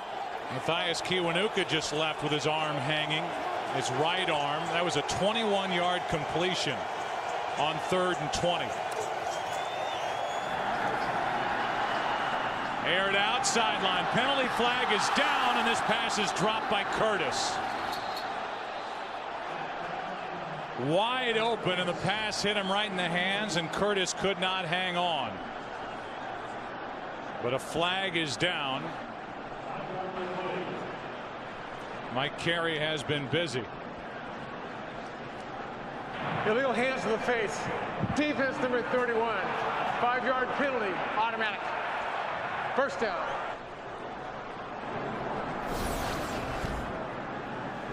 Well, here's Kevin Curtis on the outside. Donovan's able to get the safety. Kenny Phillips to bite on Avant inside, and a perfect throw to Kevin Curtis. And normally he makes that. I mean, the ball just comes up and hits him in the helmet. And then on the other side, there's the penalty on Aaron Ross. I didn't see a whole lot there. Donovan was looking the other way. Typically, those aren't called. On first down, McNabb hits Buckhalter, who gets popped by Antonio Pierce, and then Pierce gets hit by Barry Cofield. But just to go back for a moment to that 3rd and 20, that's what Donovan McNabb has always done. Kept the play alive with his legs, didn't go down, and ends up completing it to Avant. Now as the drive continues, here's Pierce getting hit by Cofield, and he's got to be happy just to be able to get up after that. Yeah, I agree with you on Donovan. I mean, many times and we talked a little bit about it even last week, that when they create big plays, it's because of Donovan buying himself some time.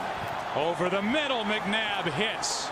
And this time, Kevin Curtis is able to hang on. A 15-yard completion, and the Eagles have it moving now. Yeah, you know, for an Eagles offense that had been struggling throughout that first half, and then when the Giants got that field goal, and right before the end of the first half, you've seen this offense really come alive a little bit, and Donovan's starting to settle in and starting to make some better throws, and they were starting to move it before Fred Robbins got the interception, and now here they come right back trying to answer off the field goal that New York got. Here is Buckhalter, left side. Good play made by Butler. James Butler came up in run support, made the hit, no gain, 2nd and 10. Yeah, and New York defensively has done a good job of shutting down this run. And you know, in years past, Philadelphia, even though they didn't run the ball a lot, they ran it very well the few times they did run it. This year, they've not been good running the football, whether they've run it a lot or run it very few. Steve Spagnuolo doing a nice job here, not letting them get Brian Westbrook going on the ground. 2nd and 10, another blitz. Johnson gets there late. The pass is out of the reach of Avant. Michael Johnson coming on the blitz, could not get to McNabb. And now Justin Tuck is having trouble getting up. We've seen Tuck, Kiwanuka, Michael, Asante Samuel. And Tuck is going to need help. 3rd down and 10 when we come back. Way outside of field goal range are the Eagles, down by 1.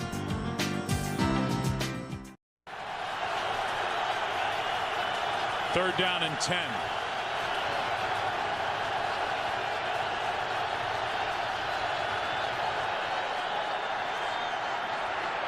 Eagles protect McNabb, but he has nowhere to go with it, and now underneath it's Buckhalter. Another 3rd down conversion, now 5 for 8 for the Philadelphia offense, 19 yards and a first down. Well, that time the Giants decided not to bring pressure. Here's Buckhalter. They looked like they were going to bring backers, but then they pulled out. 4-man rush gave Donovan time to move around, and then Buckhalter just ad-libbing. We saw a similar play against Dallas a couple of weeks ago. Donovan works to his right. Correll Buckhalter comes back underneath. They get the ball in his hands, and he's running away from the defenders. Now Jason Avant is flat on his back and getting looked at. Now up on his knees. He's rolled over. Now back the other way. So he's unable to get off. And then moments ago, before the timeout, Justin Tuck went down on his knees. It's first down Philadelphia, just outside the Giant 20. Steve Spagnuolo still trying to figure out a way for his defense to get a sack on McNabb. They do have a safety on him in this game, which is the difference on the scoreboard right now. Eagles have abandoned the run on this drive. until right now as they hand to Westbrook. Brought down by Kenny Phillips. A gain of 4 down to Pam Oliver. Well, Joe, Justin Tuck, he has aggravated that injury he's been struggling with, and that's his knee and the lower leg area. They retaped his left knee. He is back in the game, as you see, and we'll have to watch, I guess, for his effectiveness. Back to you. And Pam, they move him all over the defensive formation. Now he's at left end. On 2nd down and 5. McNabb, Westbrook overthrown, and again McNabb ends up on the ground looking for his top target.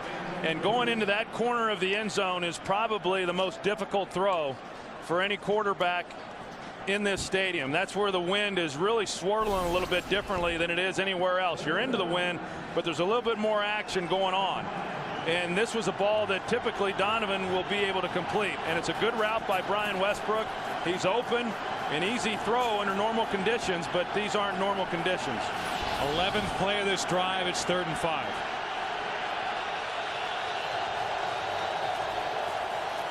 Pressure.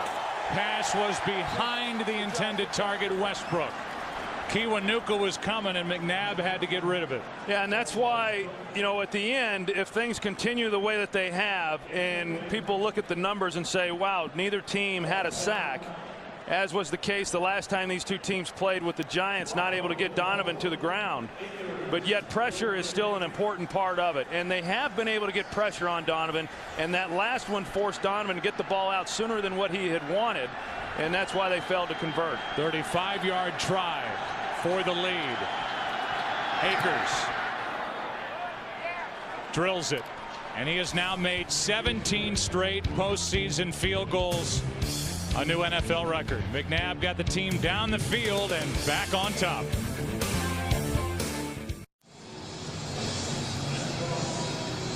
Eli Manning about to head back to the field as Ahmad Bradshaw waits for the kick from David Akers. 5th lead change of the day, despite a total of 24 points scored. Philly up by 2. Bradshaw on the return out to the 32. And we welcome you back inside our booth. I'm Joe, that's Troy, and now the Giants offense is back to the field. Boy, they've had a lot of opportunities and really haven't done a whole lot with those chances to this point. No, they haven't. I mean, they've had times when they've been able to get the ball to people. They haven't been able to do that. They've had good field position. They haven't been able to do that. I think the real key, I was talking about it a little bit earlier, Brandon Jacobs has run the ball well in previous games against these guys. He's running the ball well here in this game. I think that get him in the game, keep him in the game, run the football with him, make the Eagles stop him. I think right now both quarterbacks struggling, really getting much going within the passing game. They do go back to Jacobs, and he is out to the 34-yard line, picked up 3. And yet I know you well enough to know that you believe at some point Eli Manning is going to have to figure out how to control these throws and going to have to make some play down the field to give his team a chance to win. Well, the way this game is unfolding, I think that's going to be the case, whether it's the Giants or whether it's Philadelphia. It just is shaping up to me that field goals are great, but somebody's going to make a play in the passing game and should be able to, because they're overloading in the run defense, that these receivers are afforded some real opportunities. Which one's going to make the play? Jacobs on the left side. Out across the 35, picks up 2. Brandon Jacobs is 6'4", 264 pounds. The front 7 for this Philadelphia defense averages 6'2", 266. Brandon Jacobs is a unique back as he checks out. Derek Ward, the 3rd down back, comes in. And it's 3rd and 5 for New York. And this is an area where Philadelphia has excelled, and it's an area where the Giants have been pretty good throughout the year also. But here today, the Giants have not. The Eagles have won this battle on 3rd down. Giants are only 1 for 8 on 3rd down. A blitz. Considine can't get there in time, and the pass brilliantly dropped into Hickson.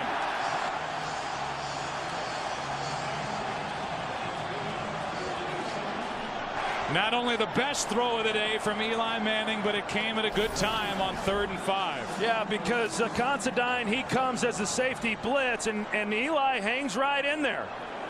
And then when you get an opportunity down the field, you don't get a lot of these kinds of throws to make. You got to be able to connect.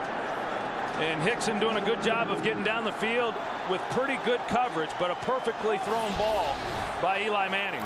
Hickson dropped one downfield against the Eagles earlier in the year, this time in the bigger game. Play clock was at 1. Hickson hauled it in for 34 yards on a 3rd and 5. Giants call a timeout. First down at the Philly 30 when we come back.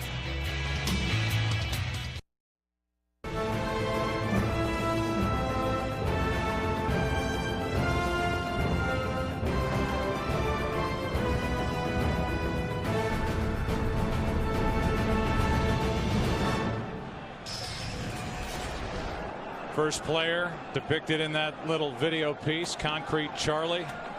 All the names through the years, whether it was Randall Cunningham or Jason Sehorn or the last person on that list, Plexico Burris.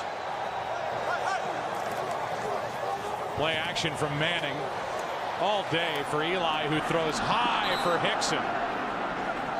That pass sailed out of the hand of Eli Manning. Sheldon Brown with the hit after the ball went through the hands of Dominic Hickson. It was good coverage there by Philadelphia. As you saw, Eli had a lot of time to find somebody, just nowhere really for him to throw it. But I want to go back to the timeout. You know, on a big play like they had there to Dominic Hickson, it's important because the play clock starts immediately. You've got to get into the huddle and you got to get out of the huddle. That timeout could prove costly as we move through this game. That is something that has plagued Eli Manning certainly over the years as Brandon Jacobs tries the right side. And well played. Gokong gets credit for the tackle, but he had help up front. How would you like this big body headed towards you, Brandon Jacobs? Yeah, well, I wouldn't. And Chris Gokong, who's a linebacker, and usually linebackers have size advantages over those that they're tackling. Well, he doesn't, and neither does the defensive line. You know, when talking with Asante Samuel, I asked him, you know, what's it like trying to tackle Brandon Jacobs? His only response was, he's a big dude, ain't he?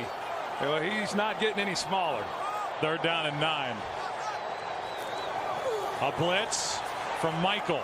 Pass for Ward, incomplete, broken up by Cole. Trent Cole was back there in coverage and broke up the pass for Derek Ward, and now a relatively long field goal try coming from Carney. Yeah, and you see the pressure, and whether or not they would have been able to complete this pass, it wasn't going anywhere. A good job by Philadelphia. You know, Brandon Jacobs talked about getting him more carries because of the success that he had been having running the football. Well, he didn't run the football nearly as effectively on that possession. 47-yard try. Carney struggled even at this end with anything over 40 yards during pregame warmups. He's missed once in this game. This kick, no good. Carney missed 3 times all year, including 2 blocks. He has missed twice in this game. Once from 46, this one from 47. And that ball just ran out of steam and was wide to the left. Yeah, and for a guy who has played as well as he has, or has kicked the ball as well as he has all year, as you said, 2 misses now here today. The last miss that he had that wasn't blocked was then 2 weeks ago against the Minnesota Vikings. You kind of wonder now where Carney is, you know, as this game moves along too. I mean, it is shaping up, as it has up to this point, to be a field goal game. And now, yeah, they've got Tynes, but Tynes hasn't kicked a whole lot this year, as we've talked about. I think touchdowns are going to be hard to come by, and you just kind of wonder where he's at right now. Now, he's a pro. I mean, he's a veteran guy, as we know. He's been around a long time. But those aren't easy things to shake off. 44-year-old John Carney, 20th year in the league. And that was kicking with the wind.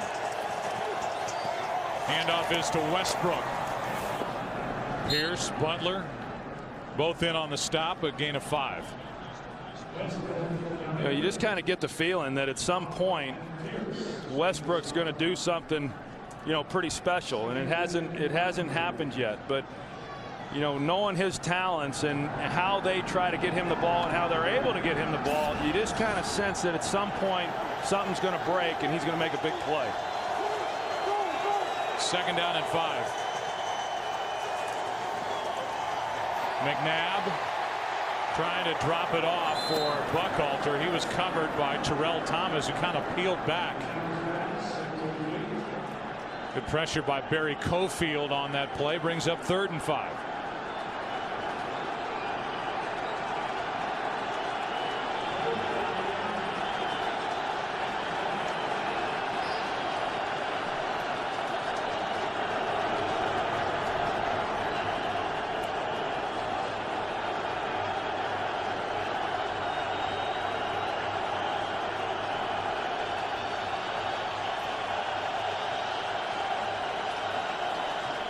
And on 3rd down, the pass is caught by Curtis.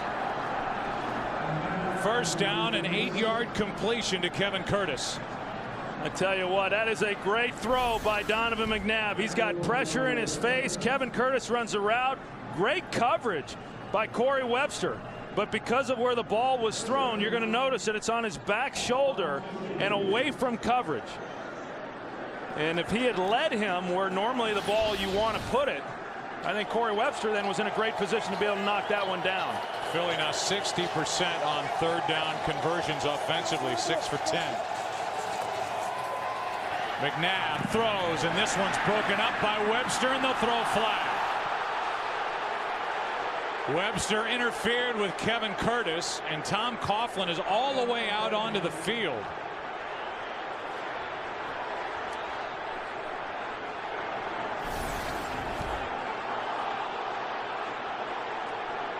There's a discussion going on between members of this officiating crew. You see the left hand there is on Curtis's left shoulder. And I think that's what drew the penalty. There was no foul for defensive pass interference. All the action was legal. 2nd down. Well, one official overruled the other. And once they came together, and they were hearing plenty of it from Tom Coughlin in their ears right over there by the Giants bench, they pick up the flag. But so often you see when that left arm, kind of like a hooking action, goes around the body, they'll throw the flag, but they pick it up.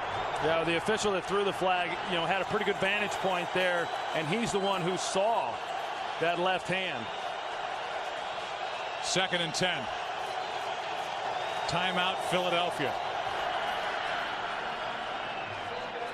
Called by the bench. Now Andy Reid's hot, and why not? I mean, he's wondering why in the world they just picked up the flag for pass interference. And I frankly don't blame him.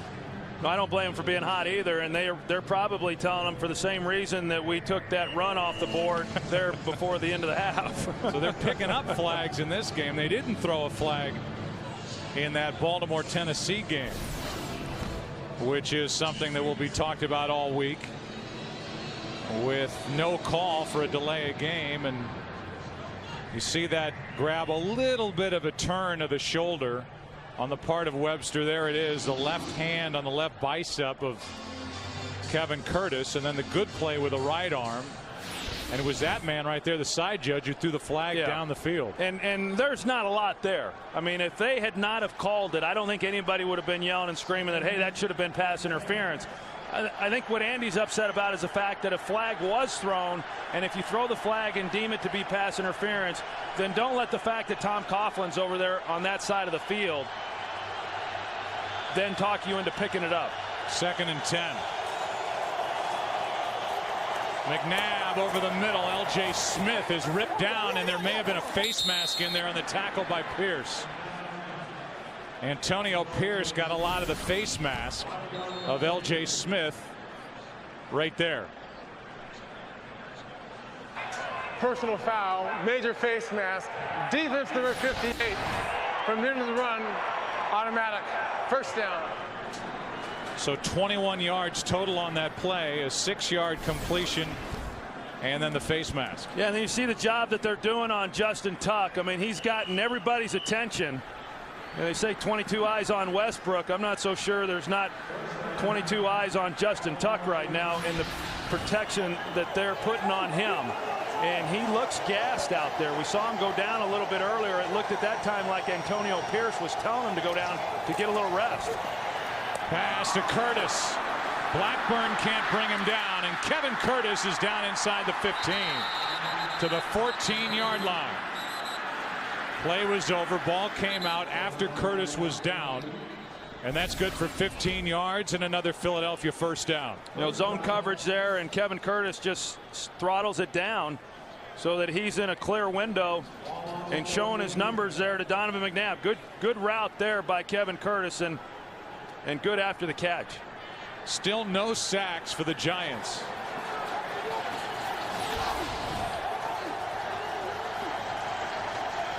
In over 10 quarters of football against Philadelphia. Here's Selleck. The hit by Dockery is not enough. Butler comes over to help. So does Blackburn, and that completion for 5 yards. Hard to believe that Steve Spagnuolo and this Giants defense, in 3 games against the Eagles, no sacks. The other 14 games, 42 sacks. 6th highest total in the league this year, and nothing today, although it comes with an asterisk because of the play by Tuck that was eventually ruled a safety. 2nd and 4. Westbrook a yard short of a first down. 3rd and 1. I think one of the big reasons, Joe, that they, at least the last 2 games that these 2 teams have played against each other, why the Giants haven't been able to get to Donovan and bring him to the ground for a sack is because there's been a commitment to running the football. I think that they had to the last time because of the wind conditions. In this game, I think it's more along the lines of this is what we've been doing now for the last 6 weeks, and it's worked pretty well for us. The Eagles have run it 18 times. Giants have run it 21. 3rd and 1. Toss to Westbrook. Trying to pick his way. First down from inches outside the 1.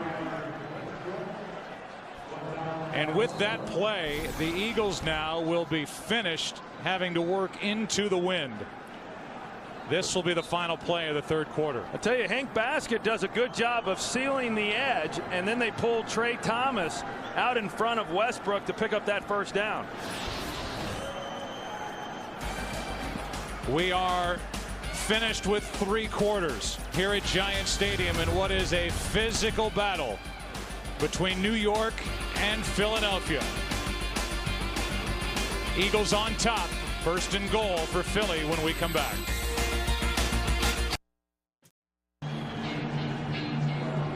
What an opportunity in front of the Philadelphia Eagles. They have a 1st and goal. The ball is at the 1. A touchdown and an extra point would make it a 2-score game, and the Giants will have to work into the wind here in the 4th quarter. Road teams in the playoffs so far are 4-2. Fake the handoff, the flip for Selleck, and a touchdown for Philadelphia.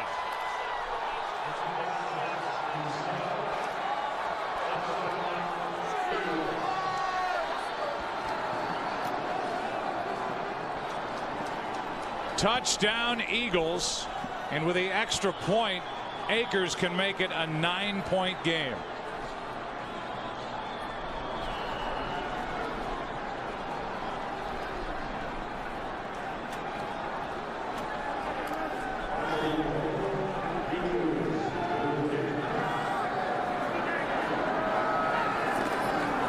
Good snap, good hold. It's 20-11. You know, the Eagles go offset with their offensive backfield formation, and usually that means play action. You see these 2 right here, and so they come play action off of that, and that allows Westbrook to make an immediate move to the flat, and then it puts Selleck there in the corner in behind that, and it forces the defense to make a decision. As you see, Butler's got to decide, am I going to take Westbrook as he did, and then Selleck able to get in behind that for a pretty easy completion and touchdown. So Butler's eyes were on Westbrook. McNabb's eyes were on Selleck, who last week led the Eagles in receptions in their win at the Metrodome, and now gets the big touchdown to make it a 9-point game. And the reaction by James Butler, he was stuck. Yeah, he was stuck, and right now the Giants are stuck because, as you talked about, Joe, right now with a 9-point deficit, 2-possession game. Obviously a lot of time on the clock, but the Giants are going to need to get something going, and more importantly, they're going to have to score a touchdown, and they're going to have to finish a drive, and that's been the problem with them throughout this game.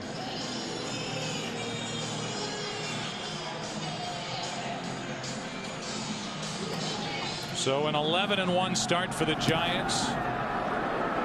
Lost 3 of their last 4 coming in, and trailing here to their divisional rival, the Eagles. Here's Bradshaw trying to give him a lift. He gets it out to the 24. 27-yard turn by Ahmad Bradshaw. This February, the world's best drivers return to Fox to drop the flag on another intense and thrilling season of NASCAR with the 51st running of the Great American Race. Plus, Grammy Award winner and country music superstar Keith Urban will perform during the Daytona 500 pre-race show. Fox Sports, the exclusive home of the Daytona 500. It all begins Sunday, February 15th in high def. Starting at their own 24. Starting with a run with Brandon Jacobs. And a good start to this drive as Jacobs gets 11, brought down by Trent Cole downfield. Well, this is the offensive package that Jim Johnson was concerned about. You're going to see Rich Seibert, who's going to pull out. It's a power play, or excuse me, it was David Deal, the left tackle, and then you see Jacobs is able to get in behind that block. And a good job also by Chris Snee, the right guard, getting up to the second level. Jacobs is averaging 5.5 yards a carry. Made the most out of that as he takes it to the 40. You talk about finishing your drives. The last 4 possessions for the Giants have all ended inside Philadelphia territory. 2 have resulted in field goals by John Carney and 2 in misses by John Carney. They have not been able to pound it in. And the longer this game goes, I mean, right now there is a lot of pressure on the Giants. The number 1 seed, first round bye, playing the number 6 seed, all of those things. And they know that. There's a sense of urgency, certainly, right now with this Giants team. 2nd down and 5. Here is Jacobs, nowhere to go. Bradley plugged it up in the middle. Gain of 2, 3rd and short coming up. And the Giants and the Eagles are both kind of tired of the comparisons that people drew all week with the way the Eagles came into this postseason, with the way they've played, the trip that they've taken to get to this point. The comparisons will continue if they're able to get a win here on the road like the Giants did last year at Dallas in this round, knocking off the number 1 seeded Cowboys. It's 3rd and 3.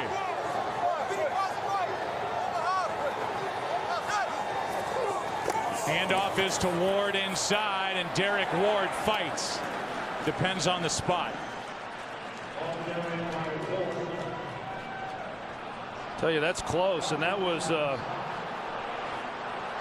an interesting call there by Kevin Gilbride, the offensive coordinator, on 3rd down, trying to pick that up, moving laterally here. You see he's wanting to hit it a little bit sooner than what he did, but he had to keep going towards the sideline to get going north and south.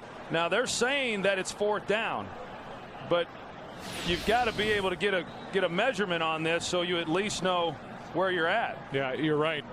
Mike Carey already signaled 4th down, and then Tom Coughlin was screaming for a measurement. Yeah, I mean, sometimes an official knows that it's a 4th down, but if you're a coach, you want to see exactly how much you have left to go.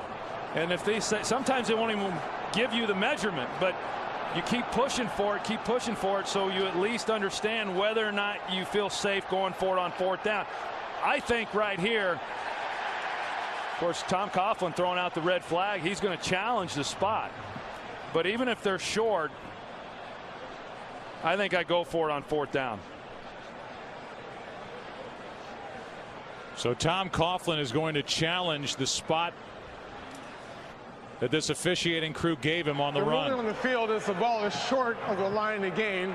It's being challenged by New York. Pretty good dexterity by Mike Carey. Make the announcement and step over the chains coming, and here's another look. They challenge that spot. We'll get the call when we come back.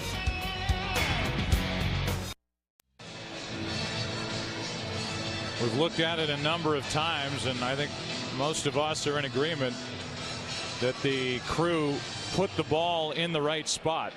Yeah, that's about the line where they got to gain in order to pick up the first down. In fact, you could almost argue that they should move the spot back a few more inches, that the Giants would lose a few inches. Now, this is an interesting challenge to me by Tom Coughlin, because to challenge that, I think you've got to be pretty certain you're going to win the challenge in a game like this, because if they don't win the challenge, now they're going to be down to one timeout left with a full quarter left to be played.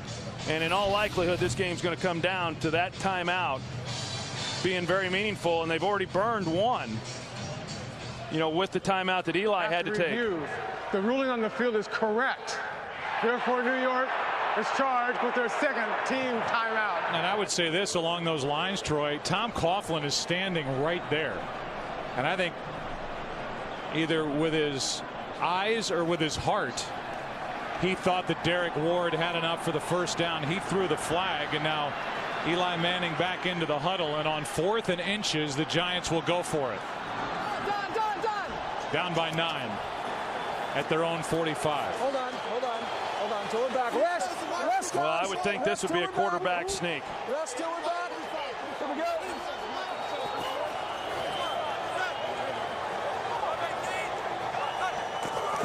It is.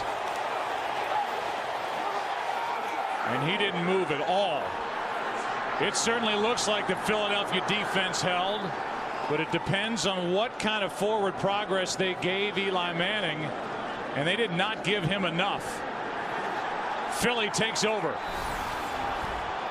Well, you take a look, you find it hard to believe that you couldn't get low enough in order to pick up 4 inches or 6 inches or whatever it was. You know,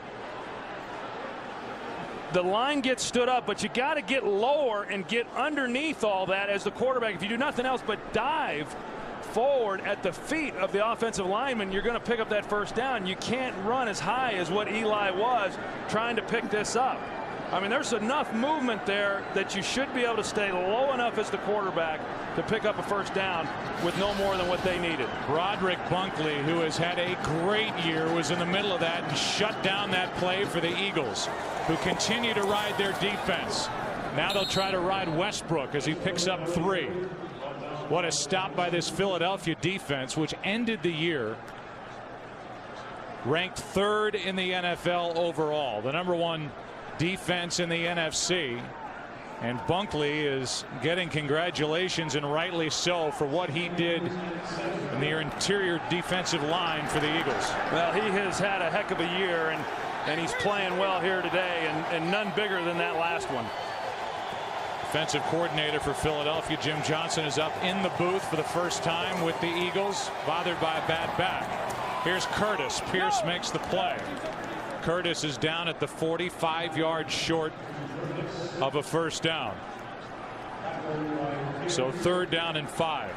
Well, this is a big 3rd down. No question about that. I mean, if they pick this one up, in all likelihood, they're going to have an opportunity to at least tack 3 more points on the board. Now the Giants ask for a stop from their defense.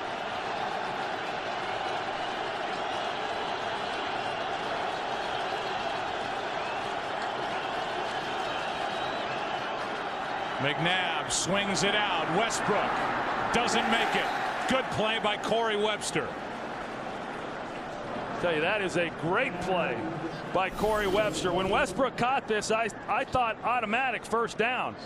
And Corey Webster comes in and gets lower than Brian Westbrook, hard to do, and stops him clean in his tracks.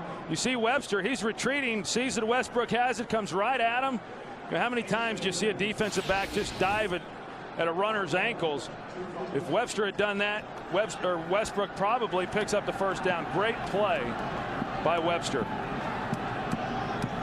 What a good job by the Giants defense after the letdown of not making it on 4th and inches. Dominic Hickson with a fair catch outside his 10.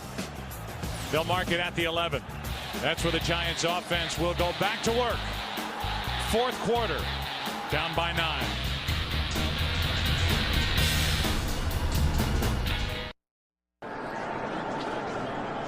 Any way you look at it, Eli Manning has had a poor game. 9 of 21, 121 yards, no touchdowns. An interception early that led to 7 points picked by Asante Samuel. And now starting at his own 11, down by 9.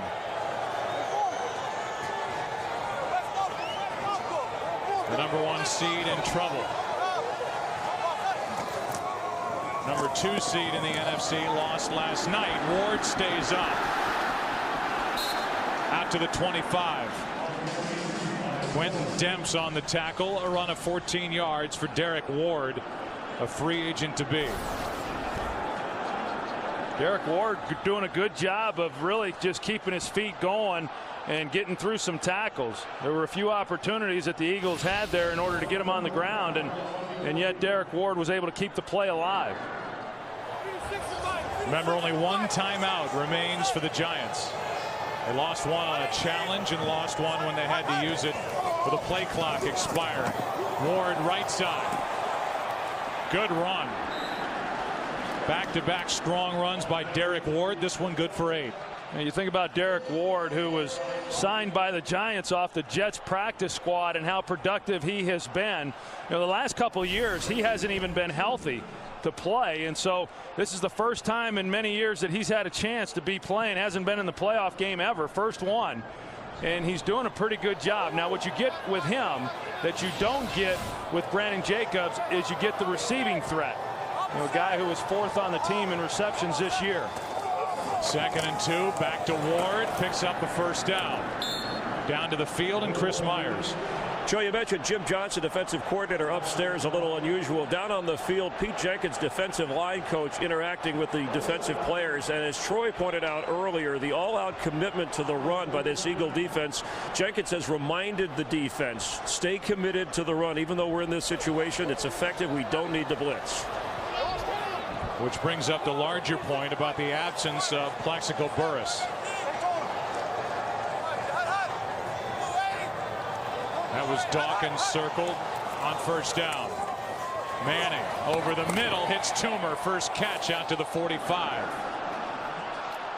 And Tom Coughlin on the sideline says, let's speed it up, get up to the line, call a play, let's hurry it up. Yeah, there's plenty of time, but I understand, you know, you see that clock ticking and you want to start getting off as many plays as you can, knowing that it's at least a 2-possession ball game. Handoff is to Jacobs. Runs into a wall, keeps going, picks up a yard, 3rd and short coming up. And this is big right now, because when you look at this game and why the score is what it is, one is because of the interception that Asante Samuel got that set up the touchdown. But then the other big part of this is just the Giants have not been very good on 3rd down. They've run the ball relatively well, but on 3rd downs, they've not converted and they've had to punt. Just 2 for 11 on 3rd down in this game. It's 3rd and 3.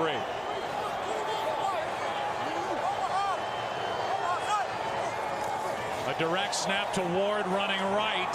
Parker makes the play for Philadelphia. What a good play by Jaquay Parker. And now it's 4th down again for the Giants. They went for it before. And they're going to go for it here. Yeah, and I think that they should, since they did previously. But this is the 2nd time now on 3rd down that the Eagles have been able to stretch the running play. And both times it's been Derek Ward. You know, he wants to be able to hit that thing much sooner than what he's able to. But because of the play of Jaquay Parker and the others along that defensive line, they've been able to stretch it out and keep them from picking up the first down. It's 4th down and 2. They stay on the ground with Jacobs. Jacobs doesn't appear to have enough. It depends on the spot. He appeared to be a half-yard short. Stuart Bradley, middle linebacker, made the play. Well, there just wasn't much movement inside. Take a look and see, and you see that right there, Broderick Bunkley is the one who holds it up. But Broderick Bunkley, for the second time on 4th down, he does it. On the previous 4th down, he did it. On this 4th down, he holds up Sean O'Hara, the center, and backs him right into Brandon Jacobs. We're going to have a measurement. Certainly looked like Jacobs was short, and on 3rd and short and then 4th and 2, they take the ball out of the hands of Eli Manning, try and run to pick up the 1st down. And they don't get it.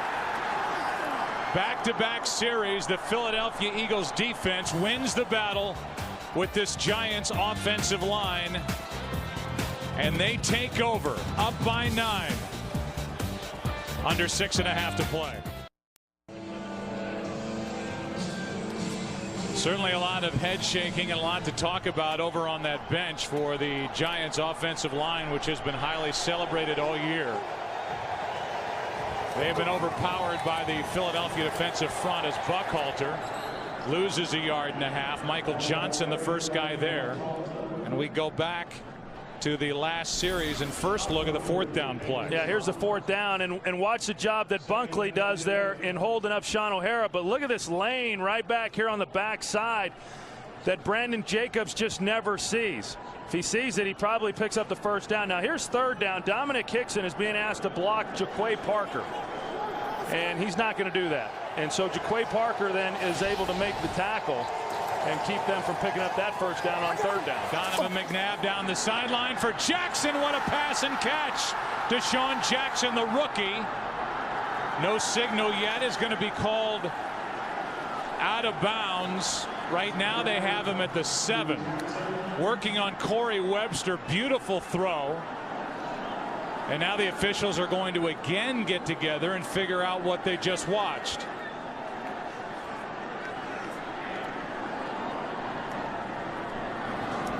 Well, I'll tell you what, I think Corey Webster has had himself a good ball game, and you get in this situation and you're playing tight because of the situation. You can't play soft. You got to play physical. Deshaun Jackson with great speed goes by him, and a well-thrown ball.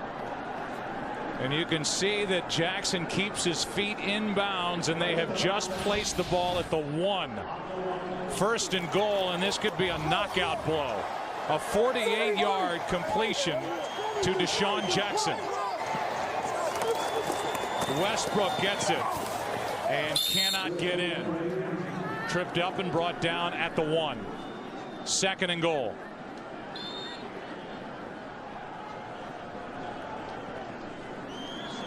Yesterday, the number 1 seed in the AFC, the Tennessee Titans, went down. Last night, the number 2 seed in the NFC, the Carolina Panthers, fell to the Arizona Cardinals, who, if the Eagles win this game, will host the NFC Championship game next Sunday out in Glendale, Arizona, where this Giants team won Super Bowl 42 a year ago. 2nd and goal. Here's Westbrook. Cannot get anything. In fact, lost 1 yard. And this is a big opportunity for this Giants defense to keep it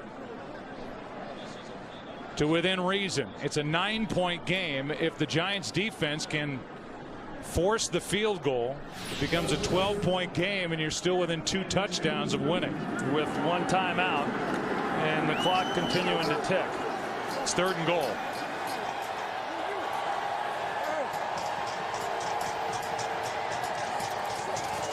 McNabb rolls right, throws it right into the turf, incomplete for basket. So after having 1st and goal from the 1, that drive actually went backward 1 yard, and it will be a 20-yard try roughly by David Akers to make it a 12-point game. Well, a lot of time coming off the clock. I mean, them being able to hit the big one down the field to Deshaun Jackson that set up this field goal here. You'd almost expect the Eagles to come away with a field goal considering the field position they were given. But as I said, they're getting the 3 points with a lot less time. The Giants will next time they get it. Field goal is good. Akers is at 18 straight in the postseason. And it's a 12-point game. The catch by Deshaun Jackson. Set it up at the 1. Philly leading by 12. David Akers kicks it away. Ahmad Bradshaw waiting deep. From inside the end zone, Bradshaw gets to the 27, and we go down to Pam Oliver. Oh, well, Joe, the Giants are starting to get that look about them. It is not a desperate look altogether, just one of concern as they keep waiting for something good to happen. OCU Manuras down here trying to keep the defense pumped up and into this game. They keep trying to stay up. You can tell the Giants are, but the clock is ticking, and they hear it, and a whole lot of faces, a whole lot of people just shaking their heads. All right, Pam, well, OCU Manura was lost in August, put on IR, their big difference maker on defense. And one of the difference makers on offense and one of the most dynamic players, Plaxico Burress, took himself out of the lineup with his behavior for the Giants as Hickson, his replacement, makes the catch and is good out to the 30 for 3 yards. That accidental shooting on November 29th. Burress, who played in 10 games this year, he is gone. He's been gone down the stretch, and the Giants are in danger of losing their 4th game in the last 5 tries without Burress if they can't rally. Here's Toomer, makes the catch out near midfield, and Amani Toomer sets up first down for the Giants there. You know, Sheldon Brown, he saw Steve Smith and he jumps him and never even knew that the ball had been thrown. Right there, he starts to go take Steve Smith, thinking that's where the ball was going to be, but the ball had already been thrown by Eli Manning right in behind him to Toomer. So first down at midfield, and Jim Johnson not shy or bashful at all to talk about the absence of Plaxico Burress and how they can now load up to stop the run. That's exactly what they've done all day. What they've had to do on the last 2 drives that have ended with the Giants turning it over on downs, and now Eli Manning turns it over with his arm. Second interception, this one by Quentin Michael. Yeah, they were loading up throughout this game to stop the run, but on this possession they were playing coverage all the way, knowing that the only chance the Giants have to get back in this game is to make some big plays throwing the football. And Quentin Michael, you're going to see he's sitting back here in a cover 2 defense, and Eli thought that Steve Smith was going to get to the middle, but even with that, that's a ball that got away from Eli. It's a high throw, no chance of completing it, and an easy interception for the Eagles. And on the back end of it, at the end of a rotten day, Eli Manning gets a shot from this Eagles defense.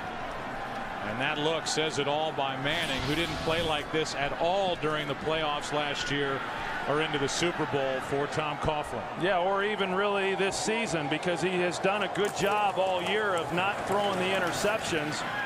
And the first one that he had today, really changed the tone of this game right from the beginning. Timeout is taken by the Giants. They are finished in that category. Final timeout. And so Eli Manning, who through the end of the calendar year 2007 had played in 59 games, had suffered through 81 giveaways and had a record of 30-27. Once last January rolled around and the playoffs started, he'd gone 20 games and given it away a total of 13 times, was 16-4, but in this game 2 interceptions, a completion percentage for Eli Manning that is well below 50%. And a quarterback rating of 33.8.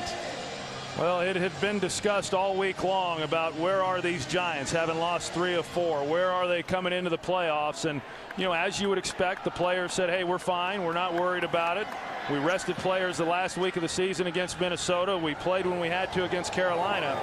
But they were sleepwalking a little bit there the last month, and they've not played well in this game. Donovan McNabb gets away from Tuck. Picks up about 9 before he's forced out by Chase Blackburn. The Arizona Cardinals await the winner of this game in this postseason. Kurt Warner with a 93.9 quarterback rating. Larry Fitzgerald was so good last night and has been through the postseason, as has Edgerrin James. 9 takeaways and a touchdown for Clancy Pendergast's defense. And Anquan Bolden injured in the wild card game, bad hamstring. And his status for next Sunday is unknown. It was an unsportsmanlike call against Donovan McNabb for what he did over on the bench, which marches the ball back inside the 30 to the 26. And what drew the flag?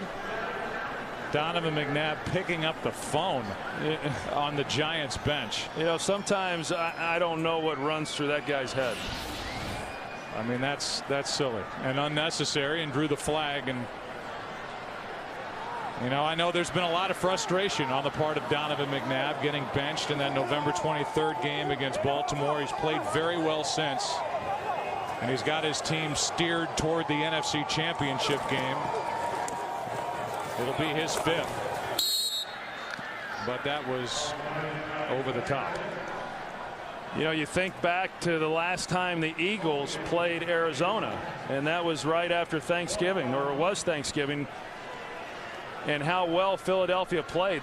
That's the game that got them going. That's the game that ignited them, and it was a pretty good whipping they put on the Arizona Cardinals. Now, that was at Philadelphia.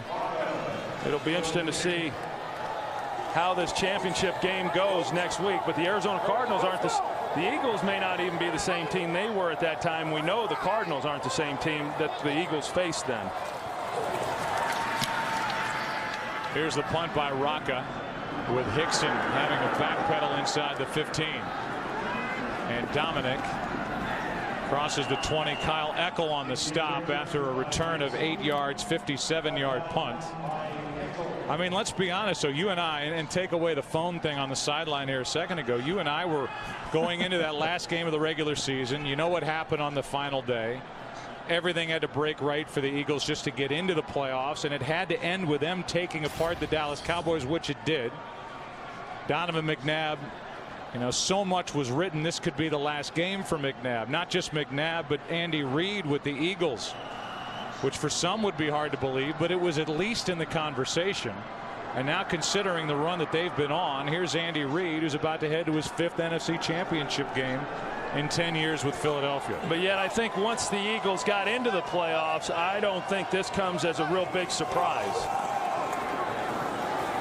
Coming up on a 2-minute warning, Manning almost threw another in and out of the hands of Chris Clemens. Trying to get it to Sonoris Moss. This has been a rough day for Eli Manning, and a lot of celebrating by the Eagles. 1:58 left.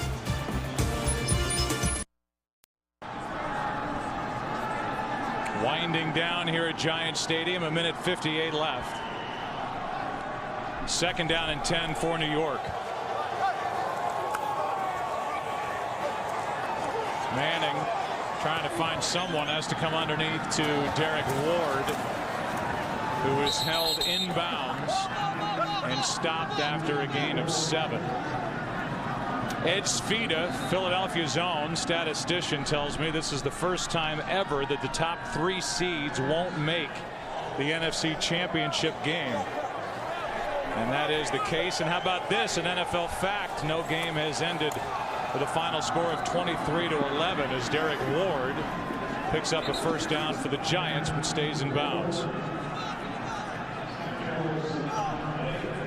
Philadelphia offensively will do all this with virtually no input from Westbrook outside of the attention he gets. 18 carries, 36 yards.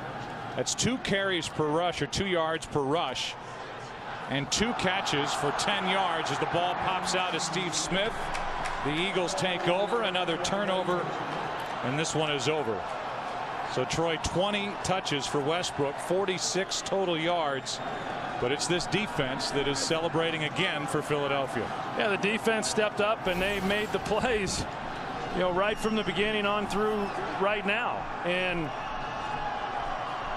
coming into the game, they talked about, the Giants that is, talked about, hey, we've got to be able to control Westbrook, and they did that but even having done that, you can't have the mistakes, and you can't not capitalize on the opportunities that you have. I mean, think back to that first half even.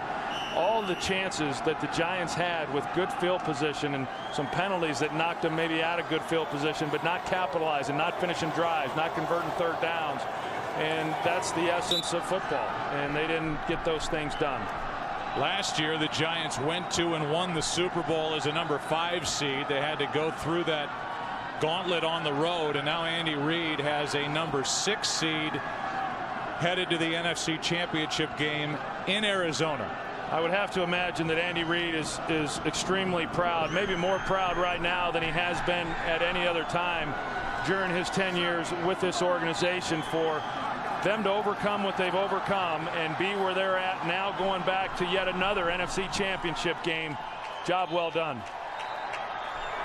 And so the number 1 seed has fallen in the NFC. Last year it was the Giants knocking out the number 1 seeded Dallas Cowboys in Dallas. This year it's Andy Reid and the Philadelphia Eagles doing it to the Giants here in the Meadowlands. And the Philadelphia Eagles now in the NFC Championship game. 5th time last 8 years. Donovan's been there throughout. Here's Chris Myers. All right, Joe, Crowder, congratulations, first of all. What was the difference in this game? You know, first of all, God is good, man. This has been an exciting time for us, and you know what? Things just started to click later in the first half, and then the second half, despite the tipped interception, I think offensively we got in our rhythm, and we just continue to roll and put ourselves in position to score. I think our defense really played well today, and you know, Jim Johnson came up with some great schemes, and the players just made plays, and you know, our team's just really been rallying behind each other, and getting that locker room. I mean, it was so much energy in there that we were ready to play early in the week, and I think we won this game today with the great week of practice that we had. Great defensive stops. What were you thinking? America saw you grab the phone on the Giant bench. Rollover minutes, or what was that all about? You know what? Excitement? As a veteran in this league, I was having fun, but that's just something you don't want to do. And you know what? I mean, despite that part of it, you know what? This is beautiful. The city of Philadelphia now is buzzing.